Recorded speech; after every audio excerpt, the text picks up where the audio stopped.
an option for Q&A option, and you'll see that in the bottom center of your screen if you have any questions for our two speakers today. Our first speaker is going to be Justin Morris, who serves as a regional soil health specialist for the Soil Health Division of the Natural Resource Conservation Service. He's been with them since October of 2015. He's based out of, Justin travels throughout Wisconsin, Minnesota, Wyoming, and Idaho, and provides education and training in soil health while specializing in grazing management. So at this time, I'll turn it over to Justin. Appreciate it. Thank you, Terry. I'm going to start sharing my screen.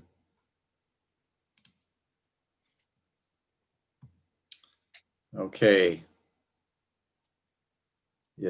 Can everyone see my screen? Yes. Okay, great.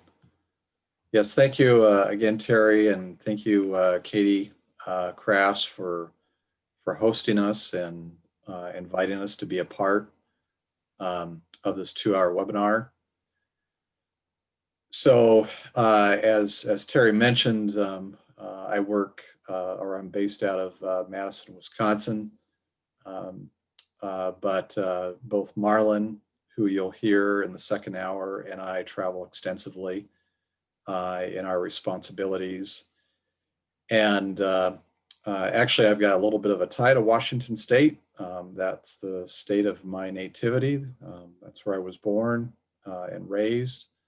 And I've lived both on the west side, the what I call the evergreen side, and then on the nevergreen side in the Wenatchee area. So I'm pretty familiar with the climate of that state and the tremendous variability in soils as well as climate statewide in Washington State. I think Washington State's probably one of the most diverse states that we have in the country from a weather and climate standpoint as well as from a soil standpoint. So Marlon and I are going to be presenting today kind of a two-part presentation. I'll be speaking for this first hour, and then Marlon will be speaking the second hour. And what we wanted to be able to do was provide some information to all of you that have tuned into this webinar on what soil health is and what does that look like on the landscape in a farming situation. And so the 2-hour webinar that we're doing right now is really a very, very brief overview of all the information that we have available. Marlon and I are used to giving 3-day trainings on this subject. And indeed, if there is interest in further information on this subject, Marlon and I, hopefully, as COVID related issues decline next year, that's what we're hoping for, that we would be able to actually follow up this webinar with an actual in-person presentation. So we will monitor how that goes, and hopefully we will be able to get through this pandemic sooner rather than later and be able to actually join with you in Washington State, pending everyone's interest and availability. So my part, I just want to basically skim through what soil health is. And to start this topic off, I want to go back in history a little bit. And that history starts with basically how the NRCS came into being. As many of you know, the Soil Conservation Service started back in the Dust Bowl era of the 1930s, and the first person who was over the Soil Conservation Service was a man by the name of Hugh Hammond Bennett. And back in 1943, he penned this statement, which I think is very pertinent to what we're going through right now. And he said, if we are bold in our thinking, courageous in accepting new ideas, and willing to work with instead of against our land, we shall find in conservation farming an avenue to the greatest food production the world has ever known. And what I want to emphasize in that quote from Mr. Bennett is on that third line when he says willing to work with instead of against our land.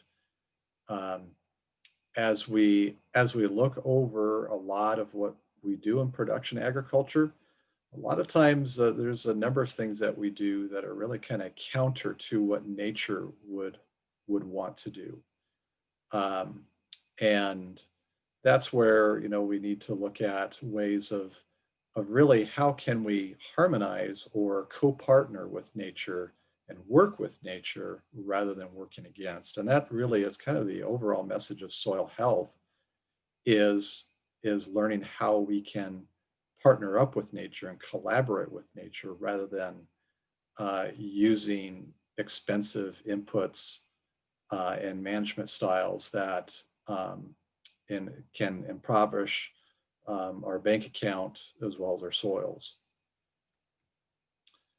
So when we look at soil, and if we were to give soil a job description, what would that job description entail?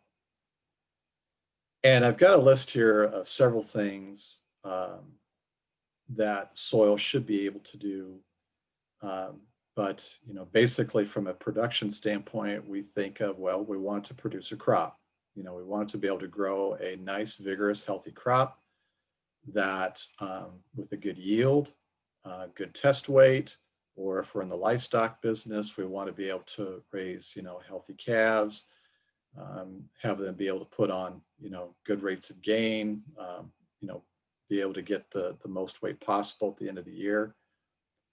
But we also want that soil to be able to do several other things that are also closely linked to agricultural production, which is being able to store rainwater or irrigation water if your place is irrigated, being able to cycle nutrients, being more resilient to the weather extremes that we seem to be seeing more of, being able to provide the plants with the nutrition that they need so the plants can be protected from diseases, as well as being able to store carbon in that soil and being able to be more resistant to erosion.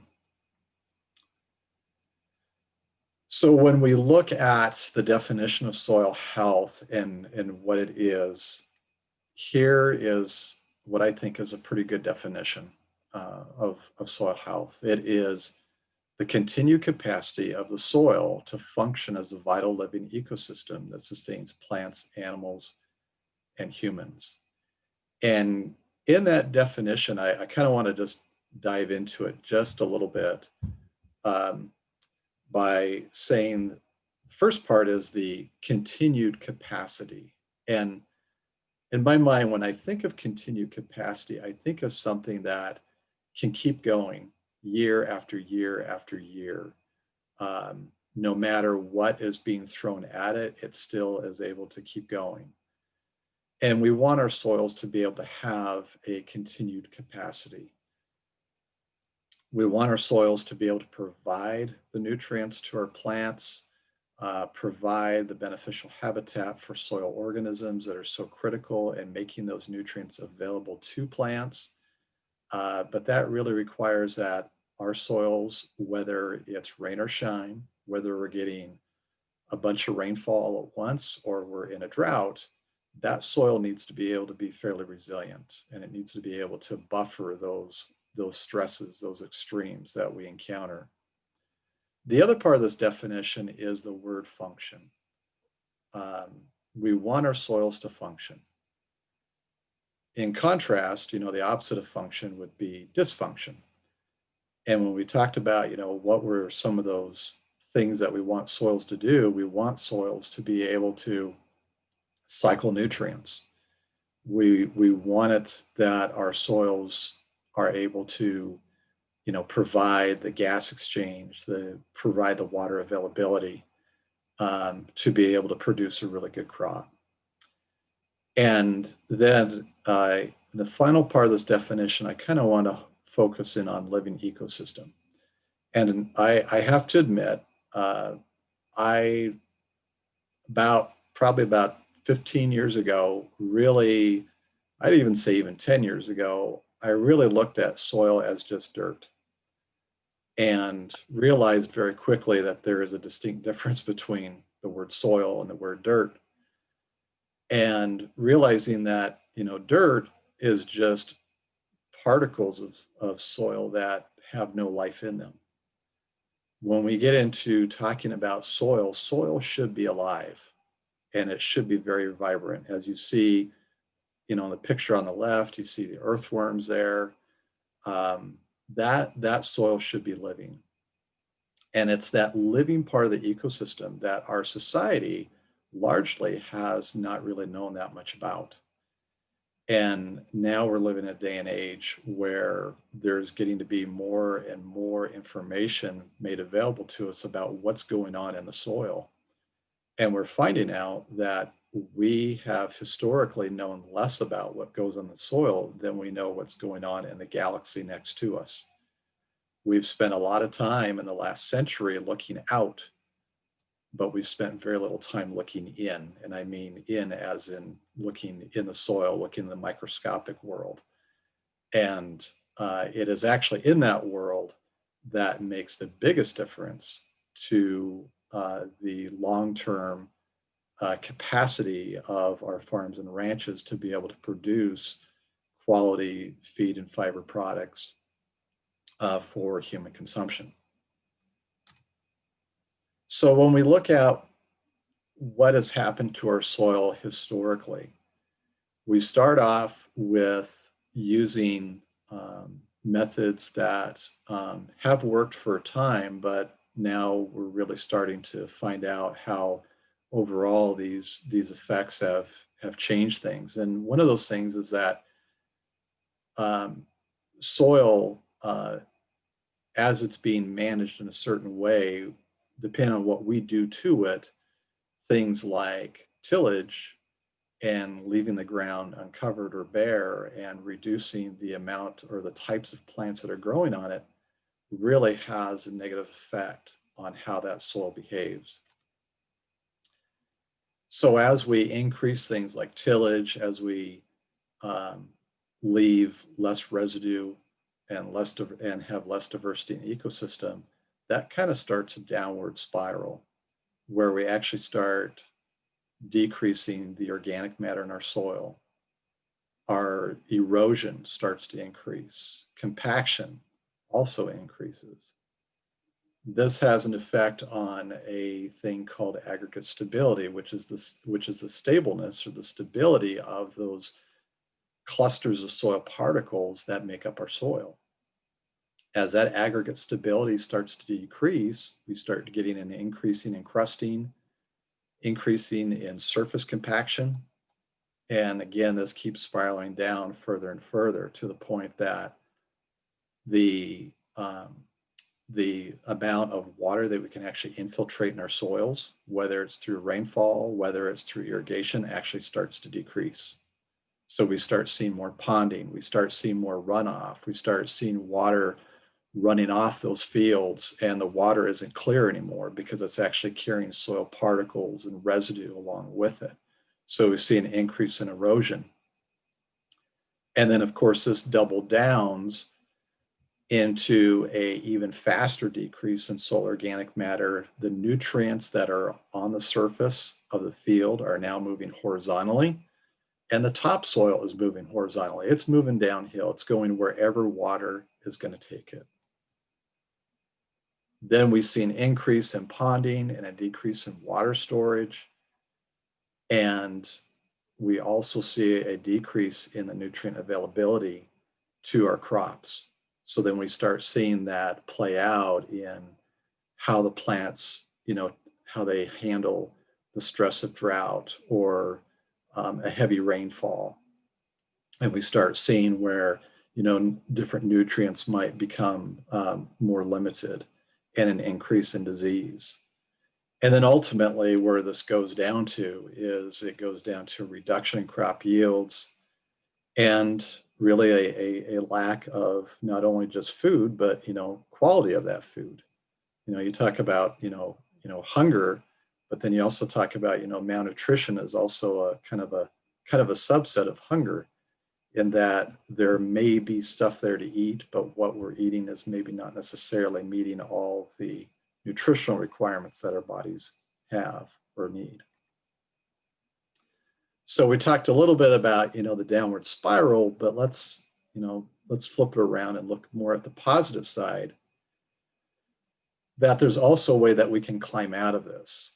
And this is just a very simplistic diagram showing how soils can actually improve over time.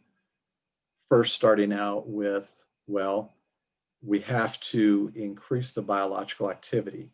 And what we mean by that is we got to increase the activity of the bacteria, the fungi that is in the soil, all the way up to larger organisms like earthworms. We have to do what we can in our management to increase their numbers, their population, because they're the ones that are actually turning over organic matter, as you see in that next step. They're the ones that are recycling all that stuff.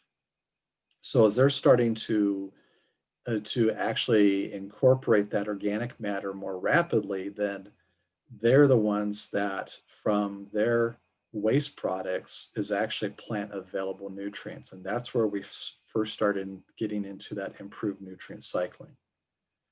At that point where we're actually starting to get improved nutrient cycling, this can actually have a positive effect on soil structure.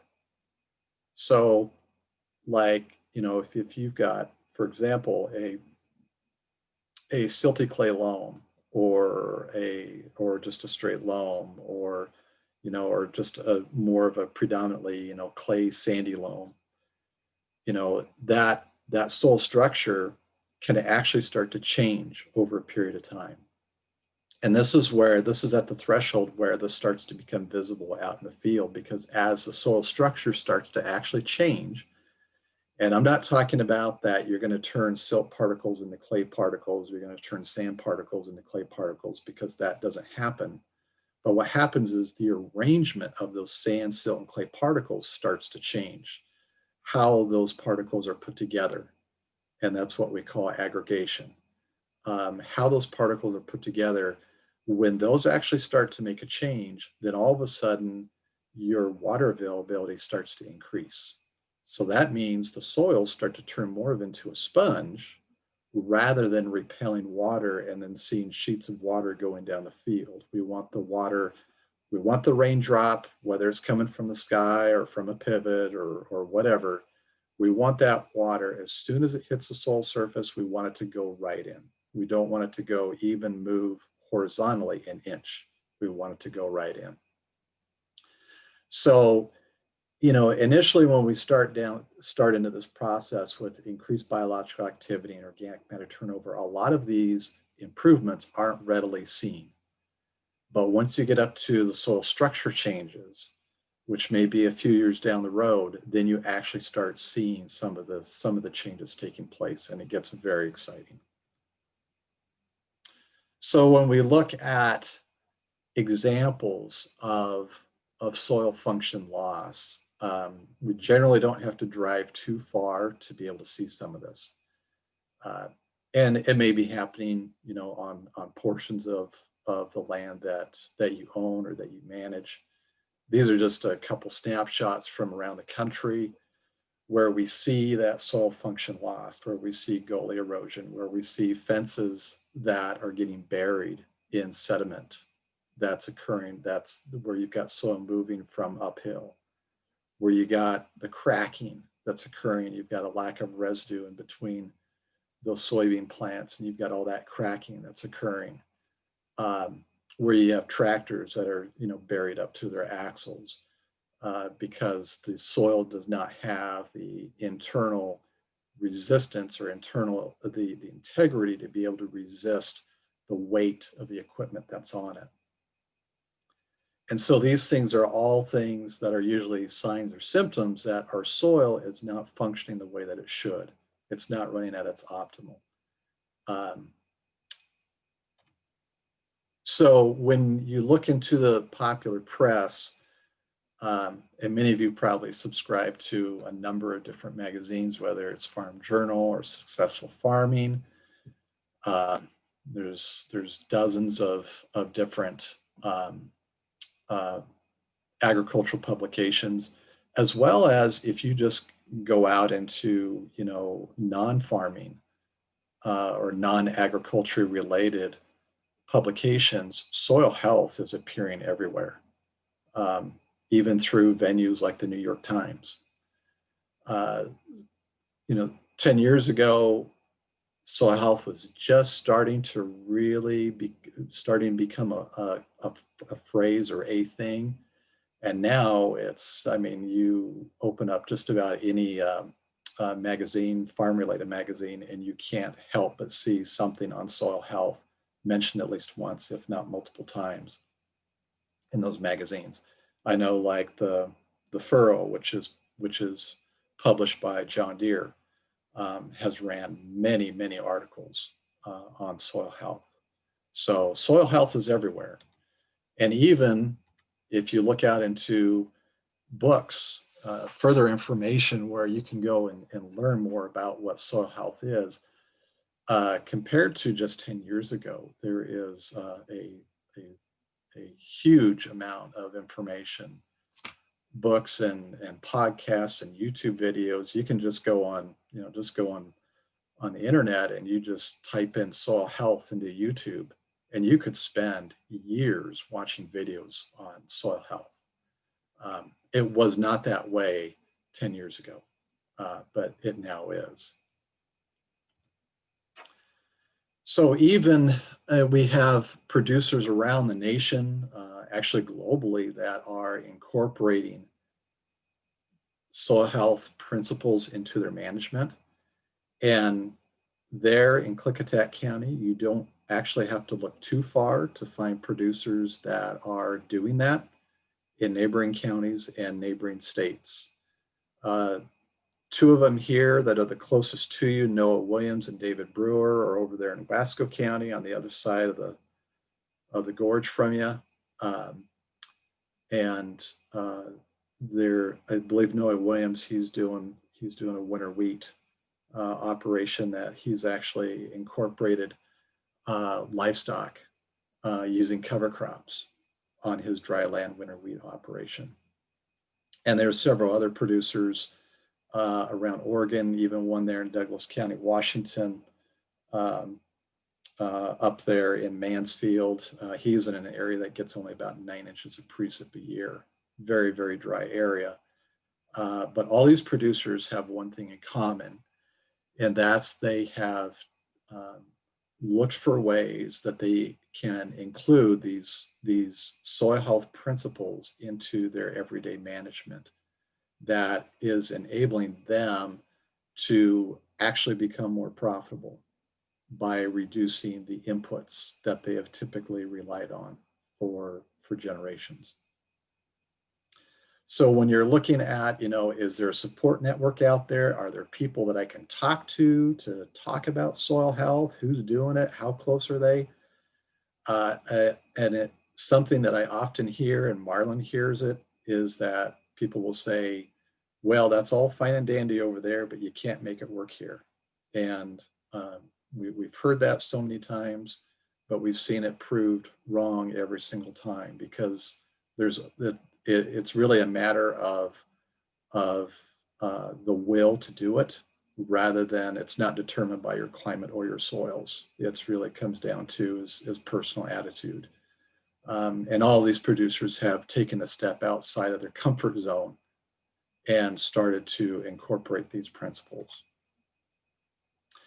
So in talking about this, generally what Marlon and I like to do as kind of an icebreaker a little bit is we like to do a demonstration. And what you see before you Doesn't probably look too terribly interesting. You're probably wondering, what in the world are we doing here? But basically, one of the demonstrations that certainly caught my attention a decade ago was what's called the slake demonstration. And if the term slake is unfamiliar to you, it simply means to break apart. So if a soil slakes, that means it comes apart. And if a soil doesn't slake, it stays together. Before seeing this demonstration, I viewed soil really from the perspective that soil is unchangeable. I mean, after all, dirt is dirt, right? And while it's true that you're not going to change the proportions of sand, silt, and clay in your soil, what can change is how that soil behaves when exposed to a disturbance like an intense rainfall or a drought. And how that soil behaves when an intense rainfall or a drought comes is totally influenced by what we do to the land, or in other words, management. So here are two clods of soil that were collected that are the same soil type, but are being managed differently. The clod on the left represents soil from the field that is highly disturbed through multiple tillage passes per year and chemical disturbances such as excess synthetic fertilizers and pesticides. The clod on the right represents soil from the field that is much less disturbed physically with far fewer tillage passes, as well as reduced synthetic fertilizers and pesticide applications. So to do the slake demonstration, we fill 2 clear cylinders with water and submerge the clods so we can see the relationship that the soil has with the surrounding water. So we've got 2 people and they're just gently submerging those clods in the water until they rest on the wire mesh. And you'll notice that the highly disturbed clod on the left is already starting to slake, and it's not completely submerged yet. The less disturbed clod on the right is not slaking. Now, after those clods have been dropped in the wire baskets and we let them sit there for a few minutes, notice the dramatic difference between these two.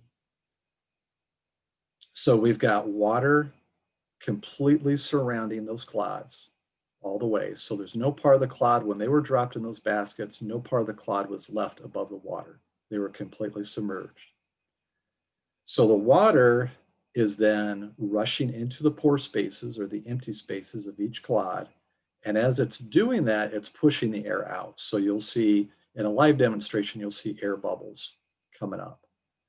So as water is rushing in and air is being pushed out, it creates a tremendous internal pressure. And as you can see, the highly disturbed clod on the left doesn't have the strength to resist those internal pressures and begins to slake or break apart.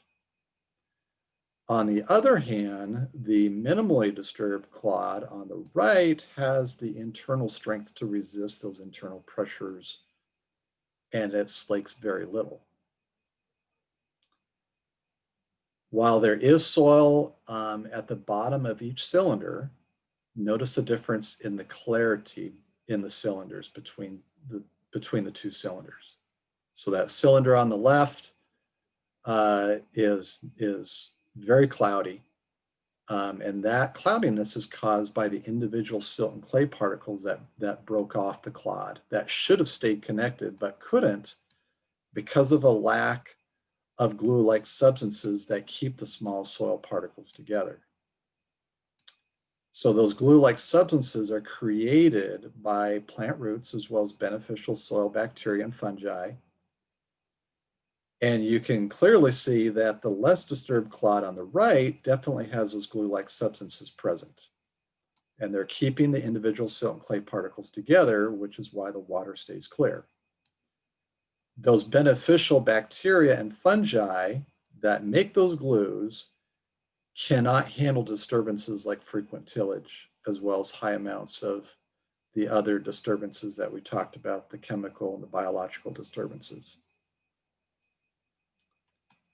So this here, folks, really, in my mind, this was a wake-up call for me because, again, I looked at, dirt is just dirt and who cares?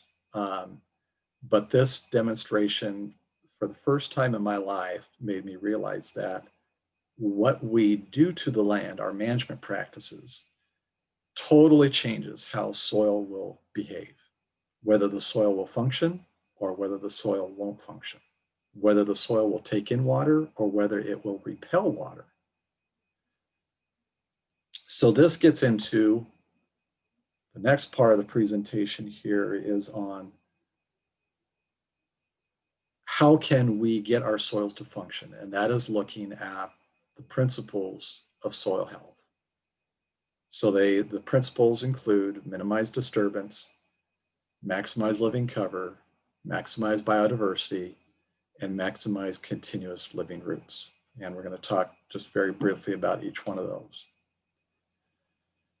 So the principles that support high functioning soils on the right side, when you look at minimizing disturbance and maximizing soil cover, those are principles that are designed to protect the soil itself, to protect the soil aggregates, to protect the habitat that soil organisms live in, and to keep your soil organic matter in place, as well as to build it. On the left side, when we look at maximizing living roots and biodiversity, that is really more aimed at feeding soil life. So that's providing the food actually for soil biology to do what they need to do in cycling plant residues. And as their populations increase and the types of organisms that are in the soil actually increases, then that helps to improve the resilience of that soil, as well as to be able to start increasing soil organic matter. So on the protect side, we're looking at maintaining stable aggregates. We're looking at managing erosion, buffering temperature, reducing evaporation, as well as maintaining soil organic matter. So when we talk about minimizing disturbance, we know that disturbance can have a huge effect on the habitat for soil organisms. And this is no different, on a grander scale. I mean, if somebody took a D11 cat and ran it through your house, it is physically disturbing your house, and your house is part of your habitat, the place where you live, and that dozer will demolish that habitat. On a much smaller scale, with disturbances of like tillage, that's also reducing the habitat for much smaller organisms, because it's also destroying the soil structure itself. And when we destroy soil structure, we actually start reducing or eliminating those empty spaces in the soil. Just like you live in the living room, the bedroom, the kitchen, anywhere else in the house, you live in the empty space within your home. And the same thing with soil organisms, they live within the empty spaces of the soil structure. So what types of disturbances are common in agriculture? Well, we've got the physical disturbances, the chemical disturbances, and the biological disturbances. Each of these can take many different forms. And when it comes to tillage, there's a lot of different variations in that. Below is showing just some very quick examples of the difference on the surface between moldboard plow, disc harrow, a high disturbance drill, which would probably be more like a hoe drill, a low disturbance drill, which would be something like either a double disc or a single disc opener, and then basically a control area, an undisturbed area. And you can see that physical disturbances, whether you're tilling or planting, has a wide range of effect. And something with moldboard plowing completely inverts the soil surface. Disc harrow more like blends, mixes things up, but still leaves a lot of bare soil on the soil surface. But we've found that we don't need to go to those or use those tools necessarily. And those tools like moldboard plow or disc harrow are going to take us several steps back in trying to improve soil aggregation. So we want to look at ways that we can reduce those physical, chemical, and biological disturbances. So what practices are going to minimize disturbance? We're looking at things that are going to be managing residue as well as the soil. So we're going to be looking at things like no-till or conservation tillage. We're going to be looking at things such as conservation cover, nutrient management. So they're basically looking at the fertility applications and how that's being managed. Integrated pest management. So that's looking at how to appropriately using a variety of different strategies to mitigate issues with pests that plague crops, and then as well as prescribed grazing and managing those plants using animals in a way that's going to not disturb the soil as much. So below just shows very quickly, when we till the soil, we can get a huge spike. And that's what, if you look at the y-axis on this graph, it's basically looking at microbial activity. But when you think between May and June, what's the one activity that most farmers are doing that would cause a huge spike in microbial activity? And that's tillage. So when we till the soil, we wake up a lot of bacteria that then give off a lot of CO2, and they start eating on crop residues, on anything that they can get their mouths on. But that boost in microbial activity is very short-lived, and eventually it goes down to a much lower rate. Whereas with in a no-till situation, if you look at soil respiration in a no-till system, that is a situation where you've got a more even release of or more even microbial activity spread throughout the year, and not just a spike when tillage would be normally occurring. This is very important for making nutrients available to crops later in the season. And we'll talk a little bit more about that later. So why do we want to maximize soil cover? Because we want to keep soil in place. We want to reduce the erosion. We want to get water into the soil. We want to reduce evaporative losses.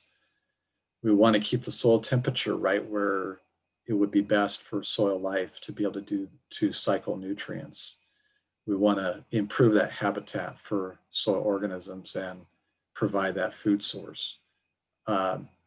As well as, that soil cover helps to mitigate, dispersed weight from equipment as well as livestock. So in maximizing soil cover, what practices are we kind of looking at? Some of these are going to be repeats from the prior one, but we're looking at cover crops. We're looking at residue and tillage management. We're looking at conservation cover, mulching, controlled traffic, as well as forage plantings and prescribed grazing. So all these things, people that work for NRCS are very familiar with. These are all practices that we typically would use in a conservation plan. All of these are designed to try to get more cover, or you could call that cover armor.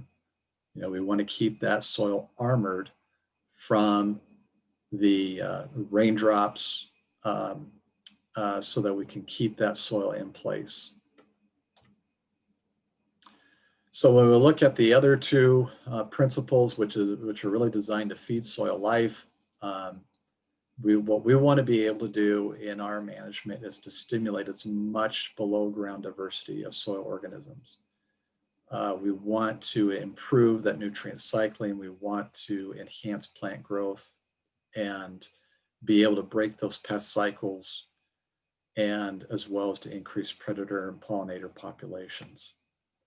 So how do we maximize living roots? Well, we can do things like growing crops in the off season. We could do what we can to avoid fallow and reduce the recropping interval where we're using the same crop and the same acres over and over again. The other thing that we can do is we can increase the amount of time in perennial crops, as well as we can manage rotations in a grazing system. And one of the ways that we do that is managing how far down the animals graze to the soil surface. So that forage height is real key. So what practices are we looking at in that? Well, we're looking at crop rotation. We're looking at integrating cover crops.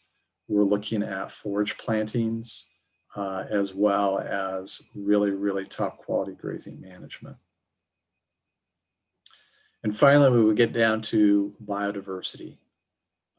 That is a very, very important aspect of improving soil health. And ways that we can maximize biodiversity is planting more diversity into the soil. So that means growing a diverse cover crop, incorporating maybe some legumes into that, especially if that land has only seen grasses, annual grasses, whether it's, like your small grains, your cereals, maybe getting a legume into that system could be really, really beneficial. Increasing the diversity of your crop rotations. Also looking at integrating livestock and grazing cover crops. And that's something that since I come from more of a grazing background, gets me very excited, because when you look at a lot of our cropland doesn't even have fences around it anymore. The fences were taken out. And that's very true out here in the Midwest where I'm at. I can drive for 2 or 3 hours and look at corn and soybean fields all day, and there's not a fence around any one of them because the animals were removed 20, 30, 40 years ago out of the system.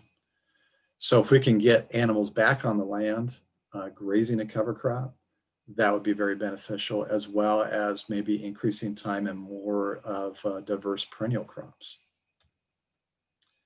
So the practices that we're looking at that, again, some of these are repeats from before, but we're looking at getting more of maybe a longer crop rotation with more types of crops in there. We're looking at cover crops. We're looking at forage and biomass planting. Also making sure that we're practicing good integrated pest management strategies, as well as prescribed grazing. So I've been talking a little bit about life in the soil, and I'm going to spend just this last 15 minutes talking a little bit about it, because really the journey down into soil health is really a journey in getting a greater awareness that the world that you do not see, and what I'm talking about, it's the world that you'd have to get a microscope out to see. So the world that you don't see is actually the most real world of all, and it makes the biggest difference on any farming or ranching operation. When we look at a healthy soil, there is an incredible universe of organisms that are there. And when you look at the weight of those organisms on an acre basis, here we've actually got this on 2.5 acres. In a healthy soil, you could have the weight equivalent of 20 cows on just 2.5 acres. You could have that equivalent in weight of soil organisms in the soil in a healthy situation. When you look at the numbers of these organisms, the smaller the organism, generally the higher the number. So bacteria are the smallest of all the organisms, but then they have numbers that are beyond my ability to even count. And then as the organism gradually gets larger, you see lower and lower populations of them. To the point that once you get down to earthworms and spiders and stuff like that, you have, on 2.5 acres, you may only have, 100 of those. But the main thing here is that I just want to show is that this vast world has largely been, we just really haven't looked at it that much. But it's actually this world that makes the biggest difference in how our soils actually function. And we can improve and increase the populations of these organisms by what we do on the land. That's the big take-home message. So simplified soil food web here, starting with the sun, plants through photosynthesis capturing that solar energy, taking water and CO2, making sugars from it, and then what they are exuding out. And then as the plant decays and dies, that organic matter is made available, and then the bacteria, the earthworms start working on it. And then those organisms just get eaten by bigger organisms. So it's just there's always a bigger fish. Here, there's always a bigger organism, and the larger organisms feed on the more plentiful, smaller organisms. And every time an organism gets eaten and part of what was in it gets excreted out from the organism that ate it, you've got some plant available nutrients that are made available there. So that's all part of nutrient cycling. So when we look at organisms, we just classify them roughly into the big guys, which is like the ecosystem engineers. So that's your earthworms, your pill bugs, dung beetles. Then you've got your middle ones, middle in size. Those are your biological regulators. So that would be things like beneficial nematodes. And then you get down into your biochemical engineers, and this is your bacteria. So you've got the ecosystem engineers eating the biological regulators, which eat the biochemical engineers. And when you look at the ecosystem functions that are actually tied to all these, look at the benefits that come as a result of this dynamic population in your soil. You get residues decomposing, you get carbon cycling, you get aggregation, where the soil, the particles start sticking together and re-aggregating. You get nutrient cycling. You get a farming ecosystem that becomes more resilient. And in the end, I mean, you've got plants that can become more productive because it's no longer being propped up by an input. It's actually being propped up from within, from the population that is increasing, that is providing the nutrients that the plants need.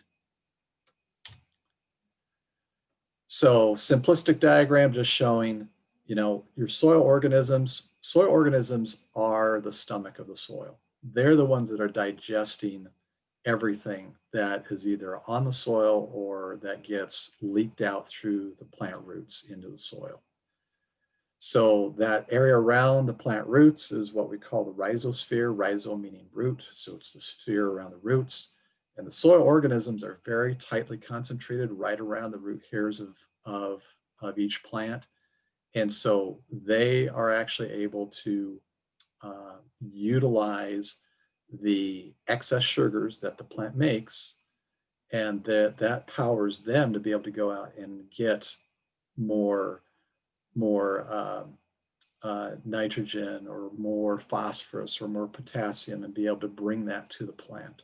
So that it's really, when you talk about soil health, it's really all about the soil organisms, because they're the ones that we're really trying to propagate and increase, so that will then in turn be able to provide the nutrition to the plants that we're growing.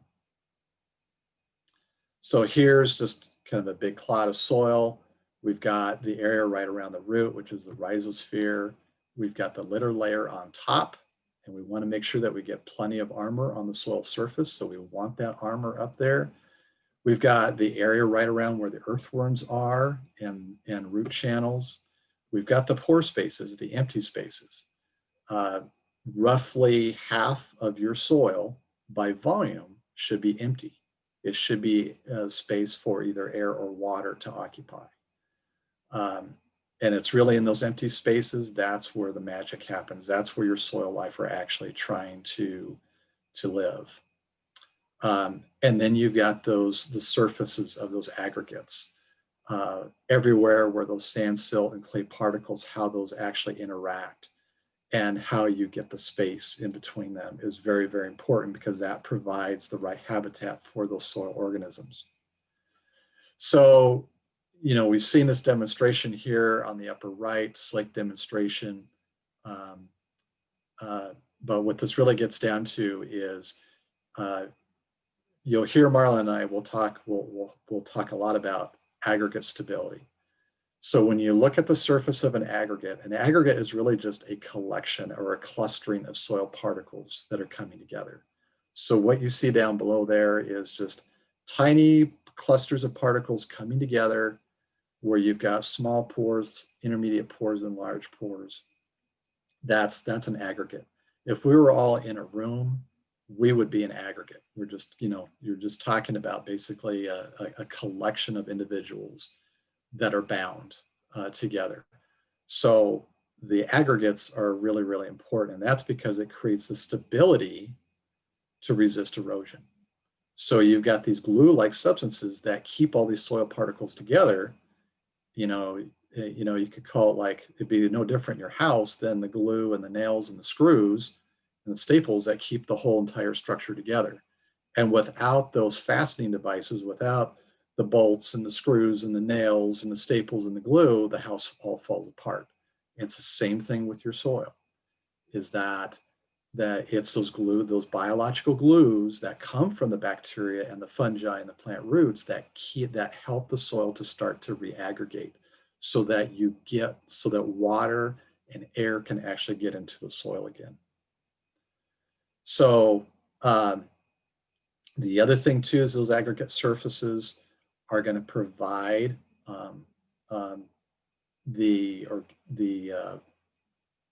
the minerals as well as the other organic materials that are going to be in there for the biology to actually start to break down.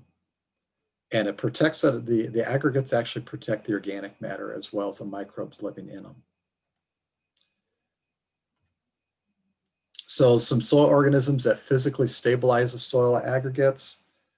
We're looking at everything from the fungi, and you can see down here some of these photos here. You see like these almost like spider web type structures, or kind of looks like cables.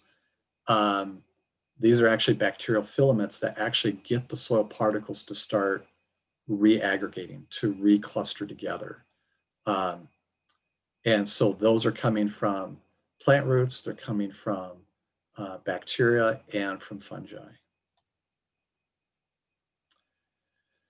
So here is blown up of the one that's all stained in green is showing certain proteins. These are glycoproteins on soil aggregates that come from bacteria as well as some fungi. So again, you've got a lot of different members of the community, but one of the things that they do is they get the soil particles to start clustering and sticking together. So some hot spots where you're going to see the very smallest of these organisms is right around the root hairs. So you got the roots that are actually, when we say exudates, that means giving off, exuding off, releasing these chemical signals that stimulates the microbes and the predators, where you get the synergy, you get the working together of these different organisms, you get the plant protection, you get these organisms all talk to each other. And in a more advanced and later on presentation, Marla and I can kind of go into how these organisms are communicating with each other. And they're also making the nutrients more available and making the field, the crop, more resilient.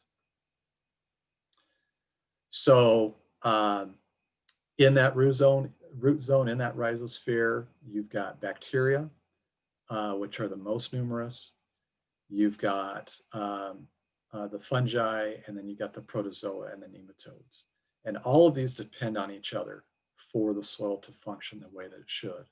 What's interesting is the bacteria, 90% of the energy flow in the soil is basically regulated by bacteria. So bacteria are a big major player. But what a lot of our agricultural soils are oftentimes missing is they're missing that fungal component. I grew up thinking that all fungi was bad except mushrooms. but realizing that there's actual types of fungi in the soil, such as the mycorrhizal fungi that can be very beneficial in the soil and actually play a big role in helping soils to aggregate. So key organisms right around the root. This is just showing very quickly 2 corn plants. The plant on the left has basically bare roots. It does not have mycorrhizal fungi attached to it. The plant on the right does have mycorrhizal fungi attached to it. And if you look, you can see an obvious difference between the surface area, the amount of soil with the fungi attached to the plant root. The fungi actually don't compete with the plant root. They actually collaborate with it. So essentially it increases the surface area, the volumetric area that the plant can be able to absorb and take up nutrients. So why would this be really important? Well, just think about when you get those periods of very low rainfall and the plants are taking drought stress. Be much better if that plant has that relationship with the mycorrhizal fungi so that it can then actually go into smaller spaces in the soil and be able to extract water and nutrients. So this is very critical from a water and nutrient standpoint. I'm just going to breeze through some of this other stuff here real quick. Nitrogen fixing bacteria. Anybody who grows a legume, if you're growing alfalfa or clovers, you're very familiar with nitrogen fixation bacteria in the rhizosphere, the rhizobia bacteria that are there. This is just kind of a close-up image of that. This is all part of the nitrogen cycle. So a lot of people, without even knowing it, if you're growing legumes in your cropping system, you've also been growing beneficial bacteria right along with it. And that's what creates the nodules on a legume root. So to wrap up here, how can the soil microbiome, and when we say microbiome, we're talking about all the players in the soil, how can that be manipulated or in a way that is going to regenerate our agricultural systems? First off is selecting different plant species, varieties. The more different types of plants that we can have growing in an area, the greater variety of organisms we start to feed and start to increase their population, so that we start looking at things like our crop rotation, are the different types of cover crops that we're using. And then the planting time and the termination methods is also very critical to that. Utilizing the 4 R's when we're looking at our nutrient management recommendations. Looking at soil amendments that are very soil friendly, including there are some biologicals that do have some promise, but looking at things that we can amend to the soil that we can apply that are not going to be harsh on the soil life that you already have. Also looking at managing the environment to minimize stresses, reducing pathogens, reducing the effect of drought and temperature extremes. And a lot of that is by, again, we go right back to the 4 soil health principles. We can manage those stresses by looking at keeping more cover on that soil surface, by not disturbing that soil as much. And if you're in a situation where, you're tilling the soil 2-3 times a year, but it's a big jump to go from that into no-till. I tell people, I'm like, you take them where they're at. If they are disturbing that soil 2-3 times a year, can we take an additional pass off of that? Can we reduce it a little bit? Because every time we do a reduction in the disturbance that we're doing to the soil, we're going to make a little bit more headway. So in summary, managing for soil biology, this is the way that we're going to be able to do that. Most of our soils are carbon depleted. But again, it gets back to following the soil health principles where we manage for soil life, If we had in our minds, what can we do to support them, support the biology, everything else starts to fall into play. And that takes us right back here to, again, it all comes back to the principles. And Marlon is going to visit about how we can integrate those principles and what does it look like in a farming ecosystem.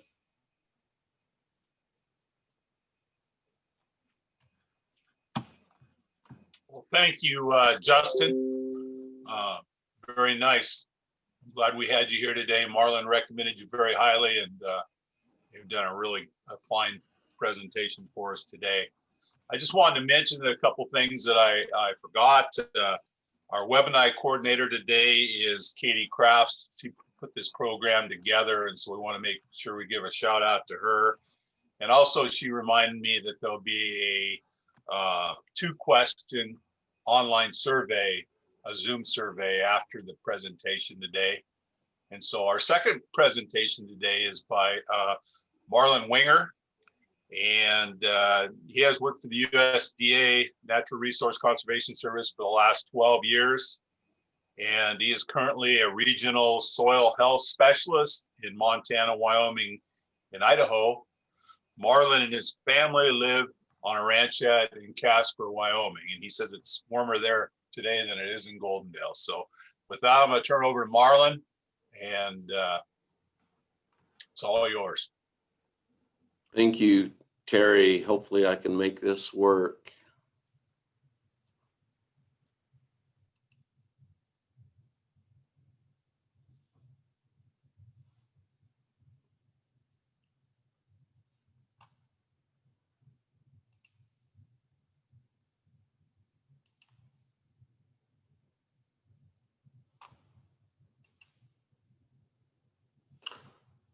Terry, is that sharing my screen okay with you? Looks good, Marlon. Okay, thank you. So this will be a first for me. I have never taught this talk to producers the first time we've met. So when I met Terry, I gave him a list of presentations that we could give, and he said, "Oh, let's do the strategizing and implementing systems talk." And so this is kind of the capstone of 3 days of soil health training that we provide employees. And of course, we also teach these to producers. So thank you, Terry and Katie, for putting this on for your local conservation district, and hope I can share a few things with you. Now, the first thing that I want to get out of the way is I'm not going to tell you how to farm. You didn't let me pick your wife, and so I'm not going to tell you how to farm.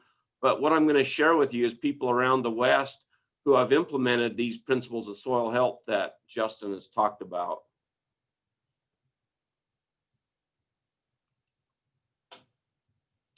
Soil health management system is a collection of natural resource conservation practices that focus on maintaining or enhancing soil health. We're trying to build our bucket. Justin talked a little bit about that. I'm going to talk about addressing all 5 of the soil health principles.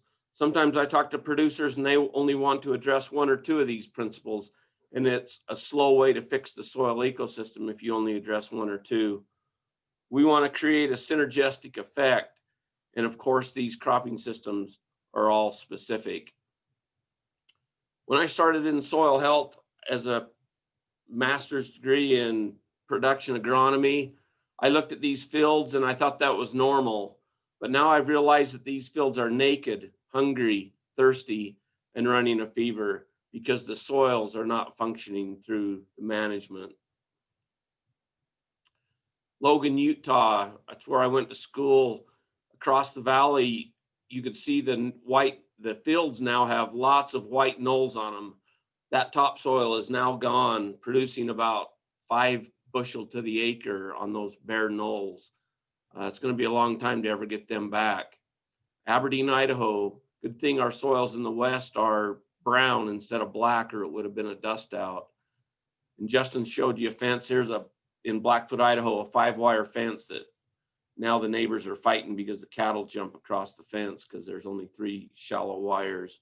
Can you notice across that field, you can't even see across the field once you get past part of the wheat because the wind erosion is so bad. Justin shared a quote from Mr. Bennett. I'll push that slide. So here's a slide. I love working with producers and employees, NRCS, county extension agents, soil conservation districts, because I want to learn together how to regenerate our soils, not just keep farming the same way we've always farmed, because that's kind of got us into a little bit of a pickle.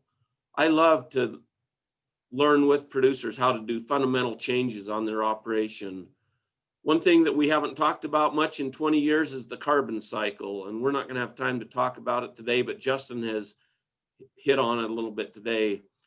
One thing that I've realized in my short term working with soil health is we can quickly realize the potential of a healthy soil system. I know that knowledge changes our old paradigms because it's changed mine. And what we can learn to identify and fix either the symptom or the problem. Justin showed a few pictures of soil erosion or wind erosion. Those are symptoms. How do we solve the problem that's causing that symptom?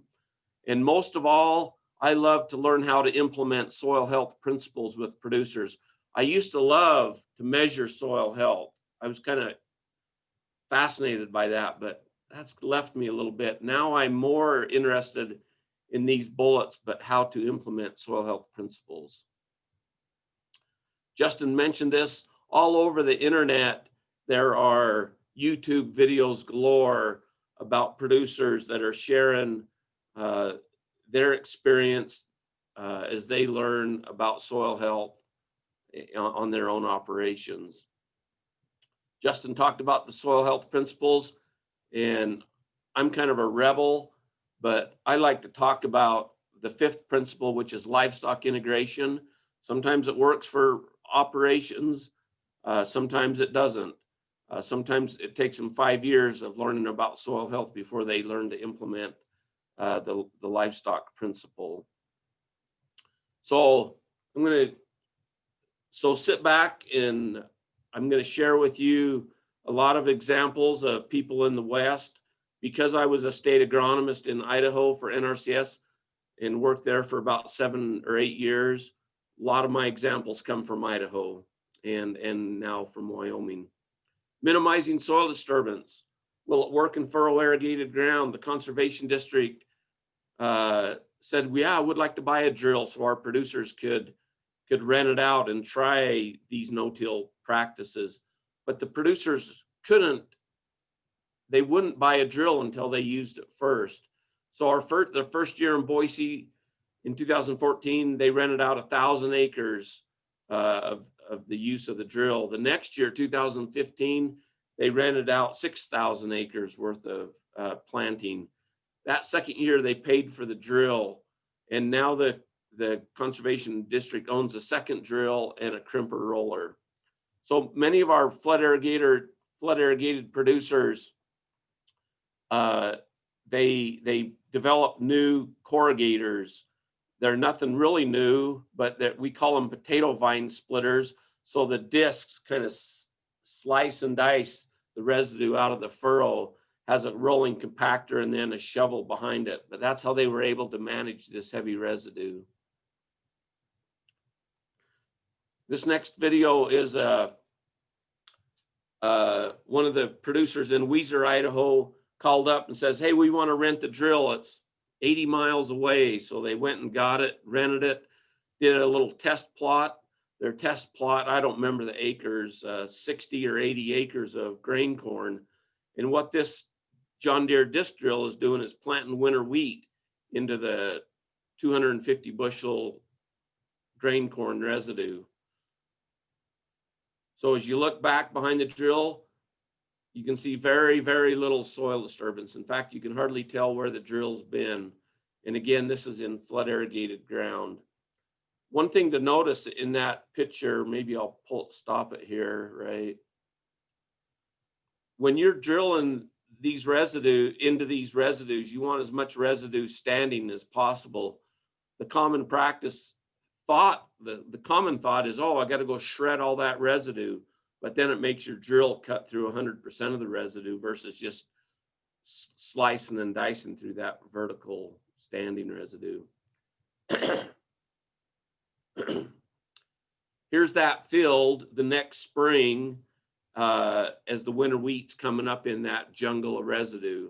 Now, when I started in soil health, I didn't know we could do this. I didn't know we had the drill technology to do this.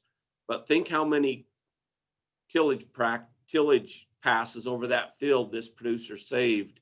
Probably 5 or 6 tillage passes, and they left the same corrugates. All they did is remark them. In Payette, Idaho, 2014, we stopped and looked at a guy no-till drilling winter wheat into corn silage residue that was again flood irrigated. Why do I mention flood irrigated? Because it's way harder to do than just sprinkler irrigated. Here's a producer that called me up in July and said, I want to plant a cover crop mix. I says, it's 105 degrees. I don't know if a cover crop mix will even germinate and survive. But anyway, this was back in our early days. You can notice by the date, almost 8 years ago, we planted wheat, turnip, radish, peas, warm season legume, and Sudan grass. It grew up about belt high. He sprayed it with a herbicide to terminate it and said, I don't know what I can do. And I said, well, you can moldboard plow it and cultipacker roll it and disc it a couple times. And he said, Marlon, I'm trying to go no-till. I'm trying to improve my soil health, because he just got home from attending a no-till on the plains week-long class. And so anyway, I said, well, let's use some technology. We can use a herbicide. We can use your no-till drill that he just purchased and planted. I think I got this video. We'll see if it worked. Oh, no, it went on my other screen. Anyway, this is in this little dust cloud is the no-till drill that's planting the winter wheat into this dead cover crop residue.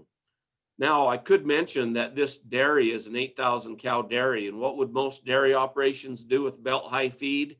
They'd swath it, silage it, put it in the pit, right? But this guy knew he had to give back a little bit to the soil if he's ever going to get this field to respond. I think this date, yes, this date of the next picture is October 31st, showing the triticale. I can't remember. Yeah, it was triticale, fall triticale planted, growing up through the dead residue. What do they, then the next year, the next summer come, early summer, I guess late spring, then they would swath that triticale and put it in the silage pit. Normally on this farm, their operation is plant fall triticale, grow it up about knee or thigh high, swath it and put it in the silage pit. And now what they're still doing that, but now they come in, well, the feed choppers are still in the field and they're planting twin row corn silage into the field. They let the triticale, if you can see this, my little mouse, you can see the triticale greened up a little bit. So after the corn's up, they spray it with a herbicide, kill the triticale, terminate it, and any weeds that are coming up. So the cool thing about this is, and we haven't talked about the carbon cycle, but this producer in Marcine, Idaho, has nearly got photosynthesis going 365 days a year. Or at least he has a green plant 365 days a year. When we first started, we asked conservation districts around the state of Idaho, because we were just learning how to do it ourselves. We said, when's the easiest place to do no-till? Oh, it's obviously after alfalfa. So they would spray out their alfalfa and just no-till winter wheat. This is off McIntyre Farms. I got several examples of him. He said that this winter wheat yielded 156 bushel with no tillage and minimal fertilizer because he followed that alfalfa crop. Well, I know you guys don't grow sugar beets, but it's the principles that Justin talked about. So here's sugar beet production in southern Idaho. And I interviewed one of the best sugar beet crop consultants in the state, Terry Kane. They call them senior crop consultants. This is what Terry told me on our little field trip one day. In 2014, 60% of all growers in his district, the producers that he worked with, were using strip till on 3,400 acres. In 2015, 90% of all growers in his district were using strip till, no-till, or cover crops on at least part or all of their beet acreage. In 2016, Terry said he estimated all but one grower is using a combination of strip till or no-till or growing cover crops on part or all of their sugar beet acres. Yeah, that's a pretty impressive take-home story in just 3 years. There's one of the pictures, a big producer that we went to. Notice the residue that Justin talked about staying on the field. Principle 2 that Justin talked a little bit about, maximizing soil cover. The main purpose, one of the main purposes of no-till is to armor the soil surface. Justin talked about reducing erosion. Dr. Dwayne Beck from South Dakota, he's kind of a fist pounder when he teaches, but he says, boys, gentlemen, you got to learn to take E out of ET. Now, if we were in person, I'd get this out of you, but when he says E out of ET, it means to reduce or take out evaporation out of the word evapotranspiration. One of the big things that I've learned in the last decade or so is that I can learn to take T out of can't. Armor helps moderate the temperatures, cold in the wintertime, hot in the summertime. That armor is there. Mother Nature leaves herself armored. She does not leave herself bare. And of course, water droplet energy can be dissipated and we can reduce sunlight to weed seeds. So this is Brad McIntyre's farm on a pivot, sprayed out the alfalfa, took off the hay crop, no-till drilled the winter wheat right into that residue.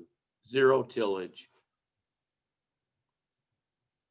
This is Simplot, the second largest landowner in the United States of America.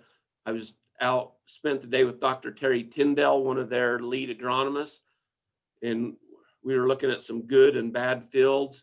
This is Arena Valley near Parma, Idaho. They used to grow sugar beets in this valley, but they quit because the wind erosion was so bad until they started leasing it out to some producers that started planting cover crops with their sugar beets. So the previous crop here was potatoes. So they harvested potatoes in the fall time, immediately planted winter wheat. Sometimes they got winter wheat come up 2 or 3 inches. Springtime comes, April 1st, they strip till the sugar beets in, leave the winter wheat growing, let the sugar beets grow up a little bit. Maybe that winter wheat cover crop was about 6 to 10 inches, 6 to 12 inches maybe, and then they spray it out with a selective herbicide and leave that sugar beet protected by all that dead cover crop.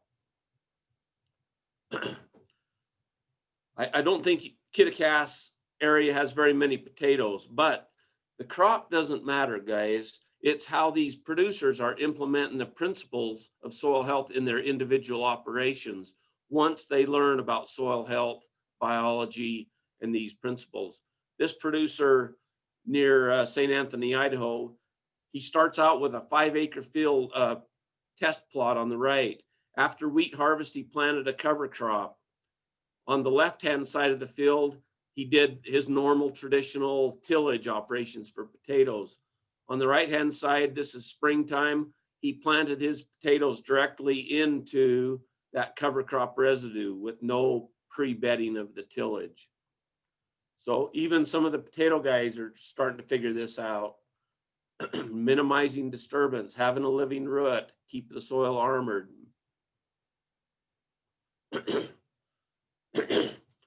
What he proved to himself was that yield was nearly identical from the no-till 5-acre plot to the conventional part of the field.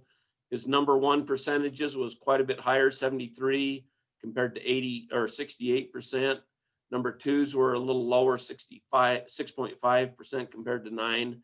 And the number of processed potatoes were 21% compared to 23. So he proved to himself that he could do it. Pretty impressive. Another potato producer in St. Anthony, Idaho, near Rexburg, Idaho. I gave several talks to these producers, and they said, "Oh, we love your message, Marlon, but we don't know how to implement it." One of the producers, Jaron Raybold, talked to his dad and said, "Dad, let's try this on one pivot." So they harvested the potatoes, did a little bit of tillage to take the ruts out of the field with the heavy potato trucks, planted a monoculture spring grain cover crop. In 40 days after planting, they had 100% ground cover.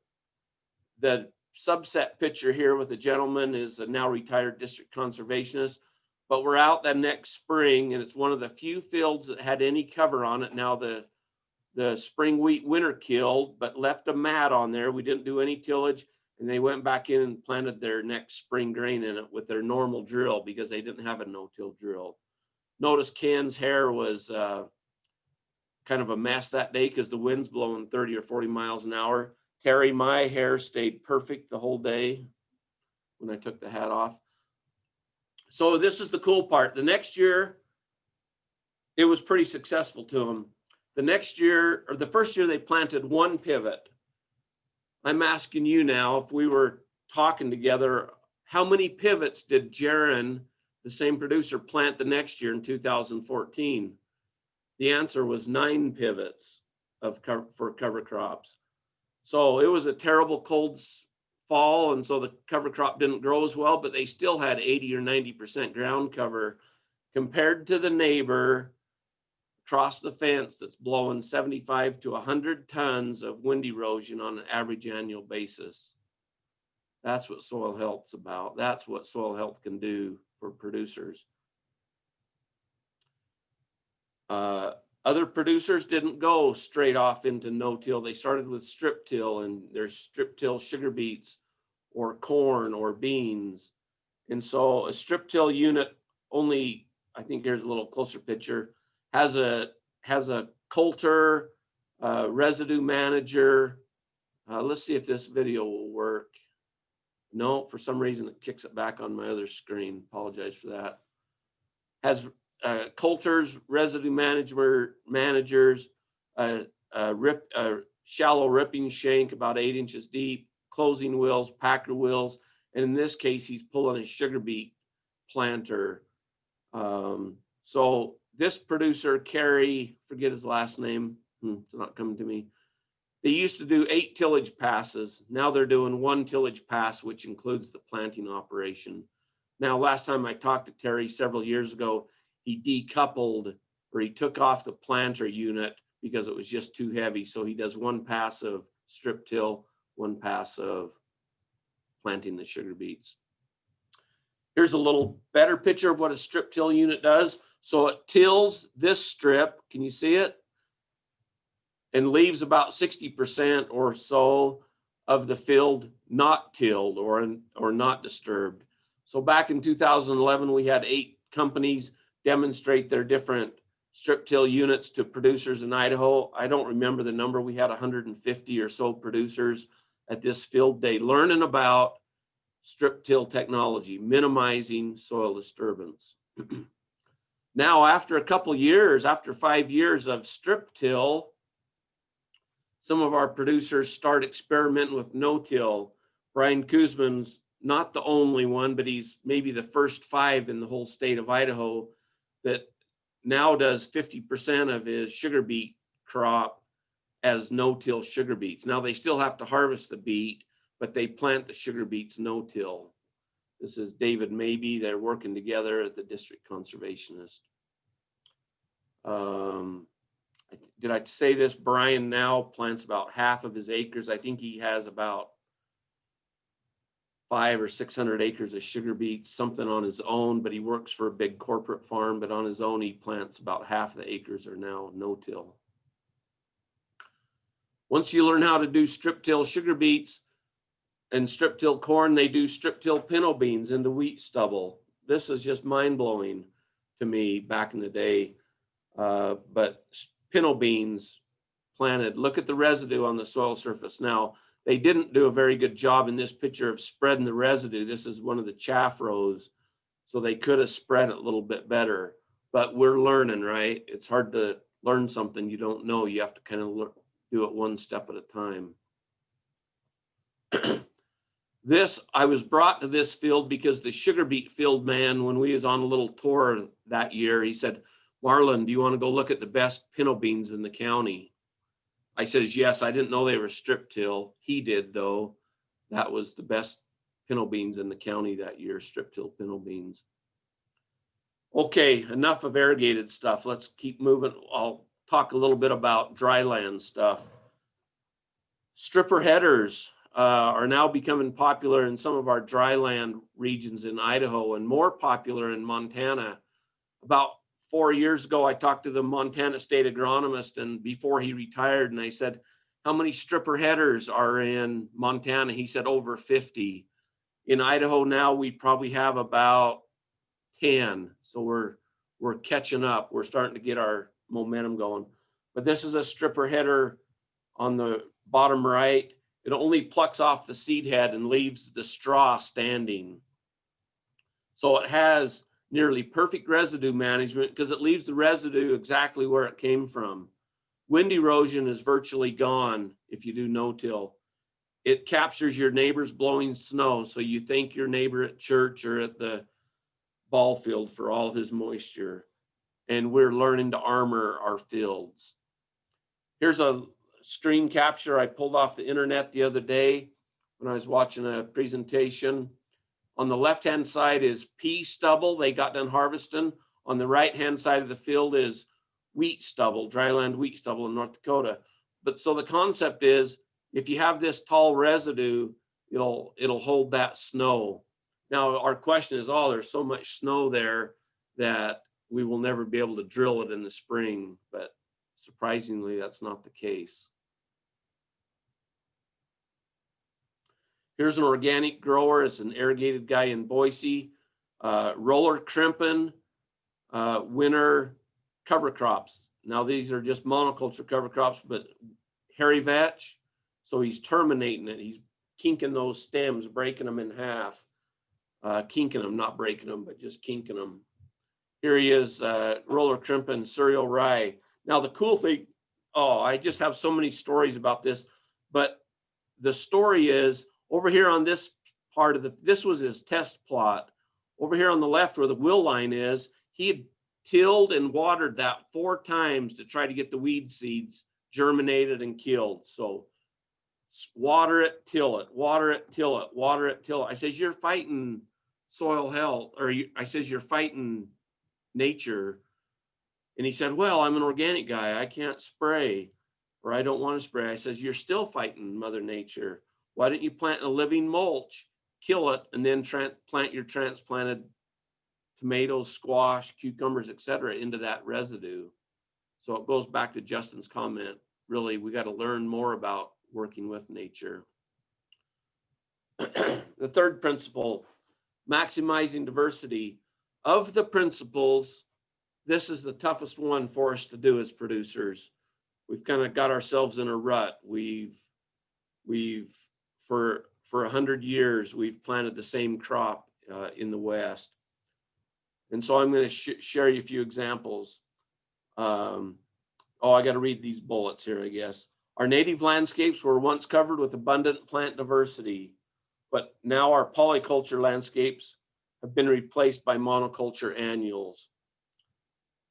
We need to learn to use crop rotation a little better.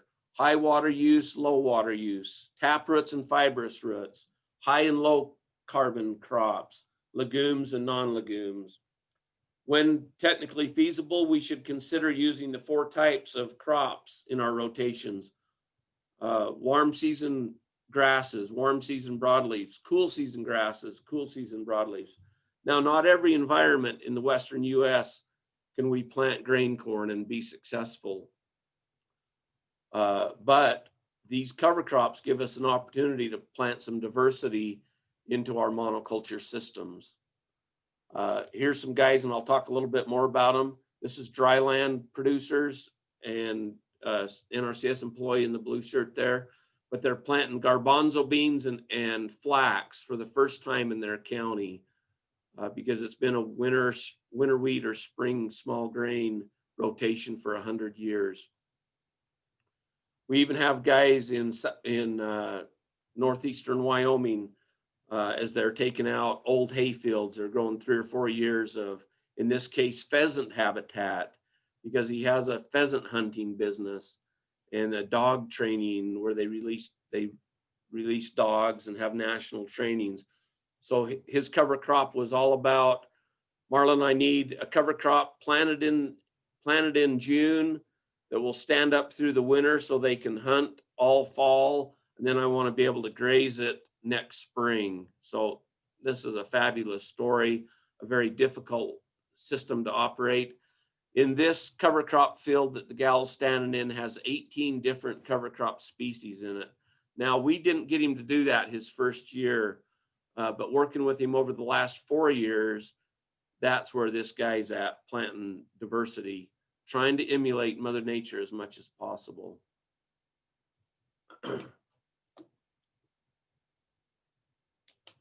Many producers I work with, this is Cleve Bagley in Rexburg, Idaho. After his alfalfa crop rotation, he would just plant straight oats.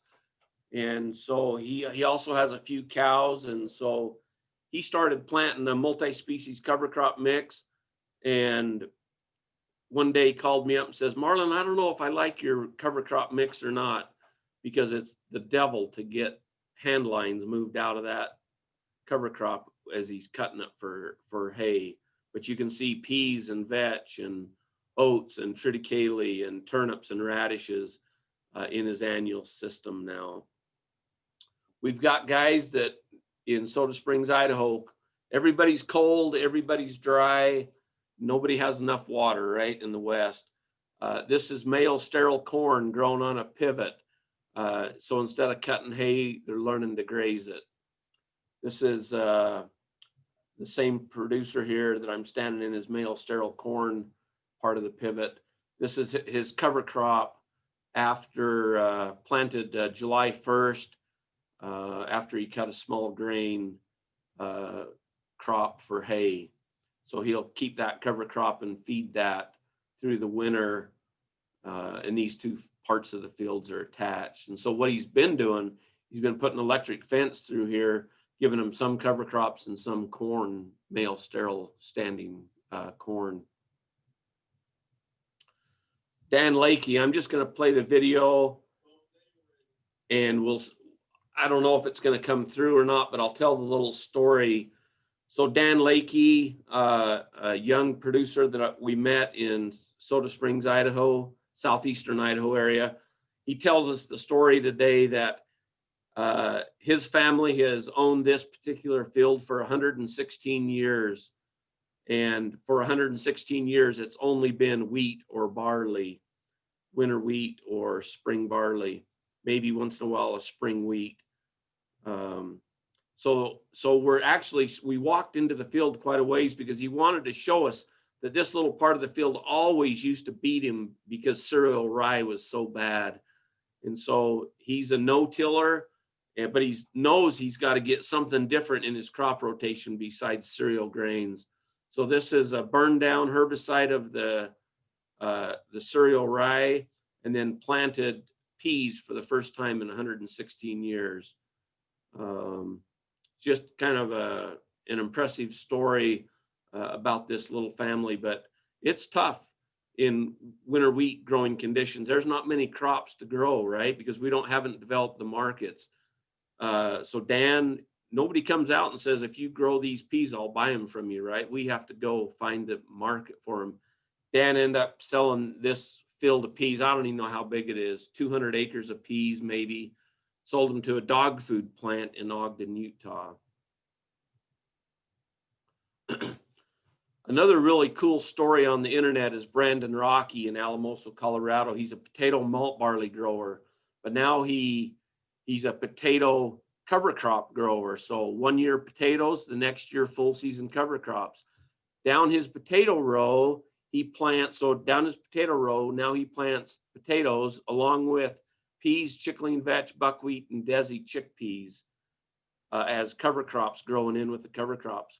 Down the center of his pivot, because he's trying to reduce insecticide usage to control aphids, one of his main insect pests, he plants a 12-foot row of cover crops down the center of his field, because those parasitic insects, wasps, etc., they eat pollen and nectar for dinner.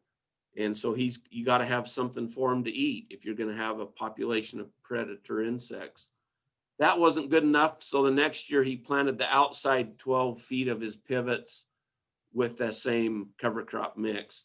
Now, so potatoes 1 year, the second year he plants full season cover crops and doesn't take any value out of it. The only thing he does now is he grazes it, but that cover crop is building his soil, building the nutritional value, building the soil structure, et cetera, so that now he makes about the same amount of money growing potatoes, cover crops, as he did potatoes, malt barley. Kind of an interesting story. Brandon Rocky, Alamoso, Colorado. Here's a picture of his cover crop, some of the mustards that are flowering down the center of his pivot. This is a slide from from Derek's presentation, but he said there's a powerful paper from Dr. Altieri that talks about agrosystem management. And I'm not going to dwell on the bottom here because this is what most of us have been doing for 50 years. But Brandon said, I want to focus on low disturbance, organic soil management, cover crops, improved rotation, polycultures, hedgerows, shelter belts, windbreaks, in attempts to try to increase natural enemies and species diversity that can help lower pest population densities.